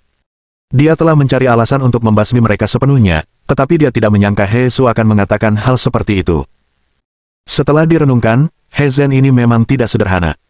Belum lagi hal-hal lainnya, hanya aturan keluarga ini yang bisa menyelamatkan keluarga He dari pemusnahan. Pada saat yang sama, hal itu membuat Zhou Yu tidak punya alasan untuk mengambil tindakan. Ingat kata-katamu, kamu boleh pergi. Mendengar perkataan Zhou Yu, He Su buru-buru mengucapkan terima kasih dan kemudian membawa anggota keluarga He pergi. Setelah anggota keluarga He pergi, Zhou Yu menatap Mi Yufu. Sekarang, mari kita bicarakan masalah sebenarnya. Apa yang terjadi dengan orang tua Milan? Bab 644. Kesempatan besar. Mendengar kata-kata ini, ekspresi Mi Yufu dan yang lainnya langsung berubah. Ini masalah keluarga Mi, apa hubungannya dengan orang luar sepertimu? Mi Yufu berkata dengan marah. Zhou Yu berbicara dengan acuh tak acuh. Saya mungkin orang luar, tapi Milan jelas bukan. Kau di sini bukan untuk memberiku penjelasan, tapi untuk memberi Milan penjelasan. Dengan dukungan Zhou Yu, Milan juga mengumpulkan keberanian dan bertanya dengan marah. Apa yang terjadi dengan makam orang tuaku? Di mana tulang-tulang mereka? Wajah Miyufu menjadi agak tidak sedap dipandang. Dia terus melirik Zhou Yu, jelas-jelas takut padanya. Milan, situasi dengan orang tuamu tidak bisa dijelaskan dalam sekejap. Bagaimana dengan ini? Beri kami waktu 3 hari, kami akan bawa tulang-tulang mereka dulu, lalu aku akan menceritakan semuanya. Mendengar ini, Milan menunjukkan ekspresi ragu-ragu. Mata Zhou Yu menyipit. Masih mencoba melakukan trik, iya. Sepertinya kamu tidak mau bekerja sama kecuali dipaksa. Petik 2. Begitu mendengar ini, Miyufu dengan cepat berkata. Jangan memaksakannya terlalu jauh. Petik 2. Milan, ini urusan keluarga Mi. Jika Anda bersikeras melibatkan orang luar, kami lebih baik mati daripada menundukkan kepala. Petik 2. Miyufu tampak seolah siap bertarung sampai mati. Mata Milan jelas berfluktuasi karena emosi. Setelah beberapa saat, dia menoleh ke Zhou Yu. Zhou Yu, mengapa kita tidak menunggu 3 hari mereka? Zhou Yu mendesah. Pada akhirnya, Milan masih berhati lembut, masih berpegang teguh pada tali persaudaraan dan tidak ingin mencapai titik yang tidak bisa kembali. Zhou Yu bisa mengerti, dan dia mengangguk. Baiklah, aku menghargai keputusanmu. Rasa terima kasih memenuhi mata Milan. Hesu mengatur agar He Liang dan seorang pria tua bermarga Chen dibawa ke rumah sakit, sementara dia sendiri pulang ke rumah. Namun, tak lama setelah dia kembali ke kamarnya. Bang! Pintu kamar Hesu ditendang hingga terbuka. He Tianyu menyerbu masuk dengan geram. Hesu, anakku He Liang kakinya patah, dan kau membiarkan orang itu pergi. Kamu telah kehilangan seluruh muka untuk keluarga He. Hesu menjawab tanpa ekspresi. Paman kedua, pria itu sangat cakap, bahkan Paman Chen pun tidak sebanding dengannya. Jika aku tidak memohon belas kasihan, kamu mungkin tidak akan melihat anakmu sekarang. Petik 2. He Tianyu memarahi. Omong kosong. Saya sudah tanya ke anak saya, dan dia bilang kalau laki-laki itu ada hubungannya dengan kematian kepala keluarga, kemungkinan besar dia kaki tangan si pembunuh. Anakku, yang mempertaruhkan nyawanya demi balas dendam, tidak peduli dengan kematian, tetapi kamu merendahkan diri di hadapan musuh, kehilangan semua rasa kesopanan. Kamu tidak cocok menjadi bagian dari keluarga He. Petik 2. Saya akan melaporkan kejadian hari ini kepada para tetua. Besok pagi, tunggu saja dengan patuh keputusan para tetua. Petik 2. Dan insiden dengan saudaramu Helun yang meminta maaf sambil berlutut di depan seluruh sekolah, menjadikan keluarga He sebagai bahan tertawaan, belum terselesaikan. Kita akan menyelesaikan skor itu pada saat yang sama. Petik 2. Cabang keluarga Anda harus bertanggung jawab dengan semestinya. Mendengar ini, wajah Hesu menampakkan cemoohan. Apakah anakmu membalas dendam pada kakek? Dia jelas berpikir dengan bagian bawahnya. Petik 2. Kamu tidak perlu berpura-pura. Semenjak ayahku mengundurkan diri sebagai kepala keluarga, aku selalu menjadi duri dalam dagingmu. Selamat, hari ini Anda akhirnya menemukan kesempatan Anda. Petik 2. Setelah semua pembicaraan ini, bukankah kau hanya mengincar aset di tanganku? Wajah Hesu penuh dengan penghinaan.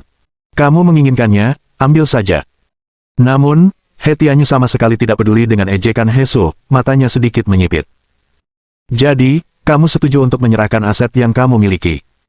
Hesu, dengan wajah tanpa ekspresi, mengeluarkan setumpuk segel dan kontrak transfer saham dari brankas, dan tanpa ragu, menandatangani namanya di sana. Dengan kemampuanmu dan ayahmu, aset-aset ini, begitu berada di tanganmu, cepat atau lambat akan terbuang sia-sia. Kilatan kegembiraan melintas di kedalaman mata He Tianhua. Kamu tidak perlu khawatir tentang itu. Hesu, memegang barang-barang di tangannya, mengguncangnya sedikit dan kemudian berkata dengan dingin. Aku bisa memberimu apapun yang kau mau, tapi kau harus berjanji untuk tidak mengganggu keluarga kami lagi. He Tianhua mengangguk dan tersenyum. Tentu saja, bagaimanapun juga, kita adalah satu keluarga, bukan? Di masa depan, cabang Anda hanya akan menikmati hidup Anda. Bagi He Tianhua, mengambil kembali aset dari Hesu berarti dia akan sepenuhnya mengendalikan jalur kehidupan keluarga He. Itu juga menandakan bahwa cabang kakak laki-lakinya, He Tianhua, tidak akan mampu membalikkan keadaan. Keluarga He sejak saat itu akan berada di bawah komandonya. Itulah yang diinginkannya. Sedangkan untuk kehilangan muka bagi keluarga, itu tidak masalah. Berapa harga sebuah wajah? Hesu tahu betul mentalitas paman keduanya. Dia mengejek dan menyerahkan segalanya kepada He Tianhua. He Tianhua pergi dengan penuh kegembiraan sambil membawa barang-barang itu bersamanya. Tidak lama setelah He Tianhua pergi, terdengar ketukan di pintu, diikuti dengan masuknya He Tianhua. Dibandingkan dengan kunjungannya ke Universitas Kota Provinsi Haizu setengah bulan lalu, He Tianhua tampak lebih tua dari 1 dekade. Hesu segera berdiri. He Tianhua menatap putrinya dengan rasa bersalah di matanya. Aset yang telah Anda curahkan sepenuh hati dan jiwa selama bertahun-tahun, sudahkah Anda serahkan? Senyuman muncul di sudut mulut Hesu, memperlihatkan bukan kesedihan melainkan kegembiraan. Ayah, itu tidak penting. Aku punya sesuatu untuk diceritakan kepadamu. Petik 2. Oh, ada apa? He Tianhua terkejut. Pria yang membunuh kakek telah muncul. Namanya Zhou Yu, dan dia sekarang berada di Haizu. Zhou Yu. Wajah He Tianhua menegang. Hesu mengangguk. Ya, dia mengakuinya di depanku malam ini. Dan, dia mengalahkan Paman Chen dalam satu gerakan. He Tianhua mengerutkan kening dalam-dalam. Dia telah berhadapan dengan Zhou Yu di Universitas Kota Provinsi Qinsu. Meskipun dia tidak melihat Zhou Yu bergerak, bagaimana mungkin seseorang yang memiliki Wei Wuya untuk mengawasinya adalah orang biasa? Kekuatan pemuda ini tidak terduga. Kunjungannya ke Haizu, aku penasaran apa yang ingin dia lakukan. Jika orang luar hadir, mereka akan terkejut mengetahui bahwa baik Hesu maupun ayahnya, He Tianhua, tidak memendam kebencian saat membahas pembunuh kepala keluarga lama. Senyum lebar tampak di mata Hesu. Ayah, itu tidak penting. Yang penting adalah tidak banyak orang di Haizu yang tahu betapa hebatnya dia saat ini. Petik 2. Ini adalah kesempatan kita. Wajah He Tianhua menampakkan keterkejutan. Kesempatan apa? Tentu saja, ini kesempatan bagimu untuk menjadi kepala keluarga lagi. Paman kedua saya telah mendapatkan aset di tangan saya. Dia sekarang berada di puncak kesuksesannya, dan dia pasti akan mencari masalah dengan Zhou Yu untuk membalaskan dendam putranya. Petik 2. Cahaya tajam melintas di mata He Tianhua. Memang ini adalah kesempatan yang bagus. Bab 645. Gubernur Haizu. Zhou Yu dan Milan meninggalkan keluarga Mi dan kemudian kembali ke hotel. Keesokan paginya, Zhou Yu menerima panggilan telepon dari Yu Kaiping. Zhou Yu, saya sudah berkomunikasi dengan pejabat tinggi itu, dan dia setuju untuk menerima perawatan. Saya ingin tahu apakah Anda ada waktu pagi ini. Zhou Yu berpikir sejenak. Masalah dengan keluarga Mi perlu menunggu 3 hari untuk diselesaikan. Mengenai keluarga Yan, saat ini dia tidak punya petunjuk apapun, jadi mungkin lebih baik membantu Yu Kaiping menyelamatkan orang itu terlebih dahulu dan kemudian meminta Yu Kaiping mengumpulkan beberapa informasi tentang keluarga Yan untuknya. Dengan mengingat hal ini, Zhou Yu mengangguk. Itu akan baik-baik saja. Kalau begitu aku akan menunggumu di bawah, di hotel. Tak lama kemudian, Zhou Yu selesai bersiap-siap, turun ke bawah, dan mendapati Yu Kaiping sudah menunggu di lobi. Paman Yu, maaf membuatmu menunggu. Haha, tidak juga, aku baru saja sampai. Kalau begitu, ayo pergi. Zhou Yu mengikuti Yu Kaiping keluar dan masuk ke dalam Rolls-Royce. Yu Kaiping langsung mengambil kursi pengemudi. Zhou Yu terkejut. Paman Yu, kamu menyetir sendiri.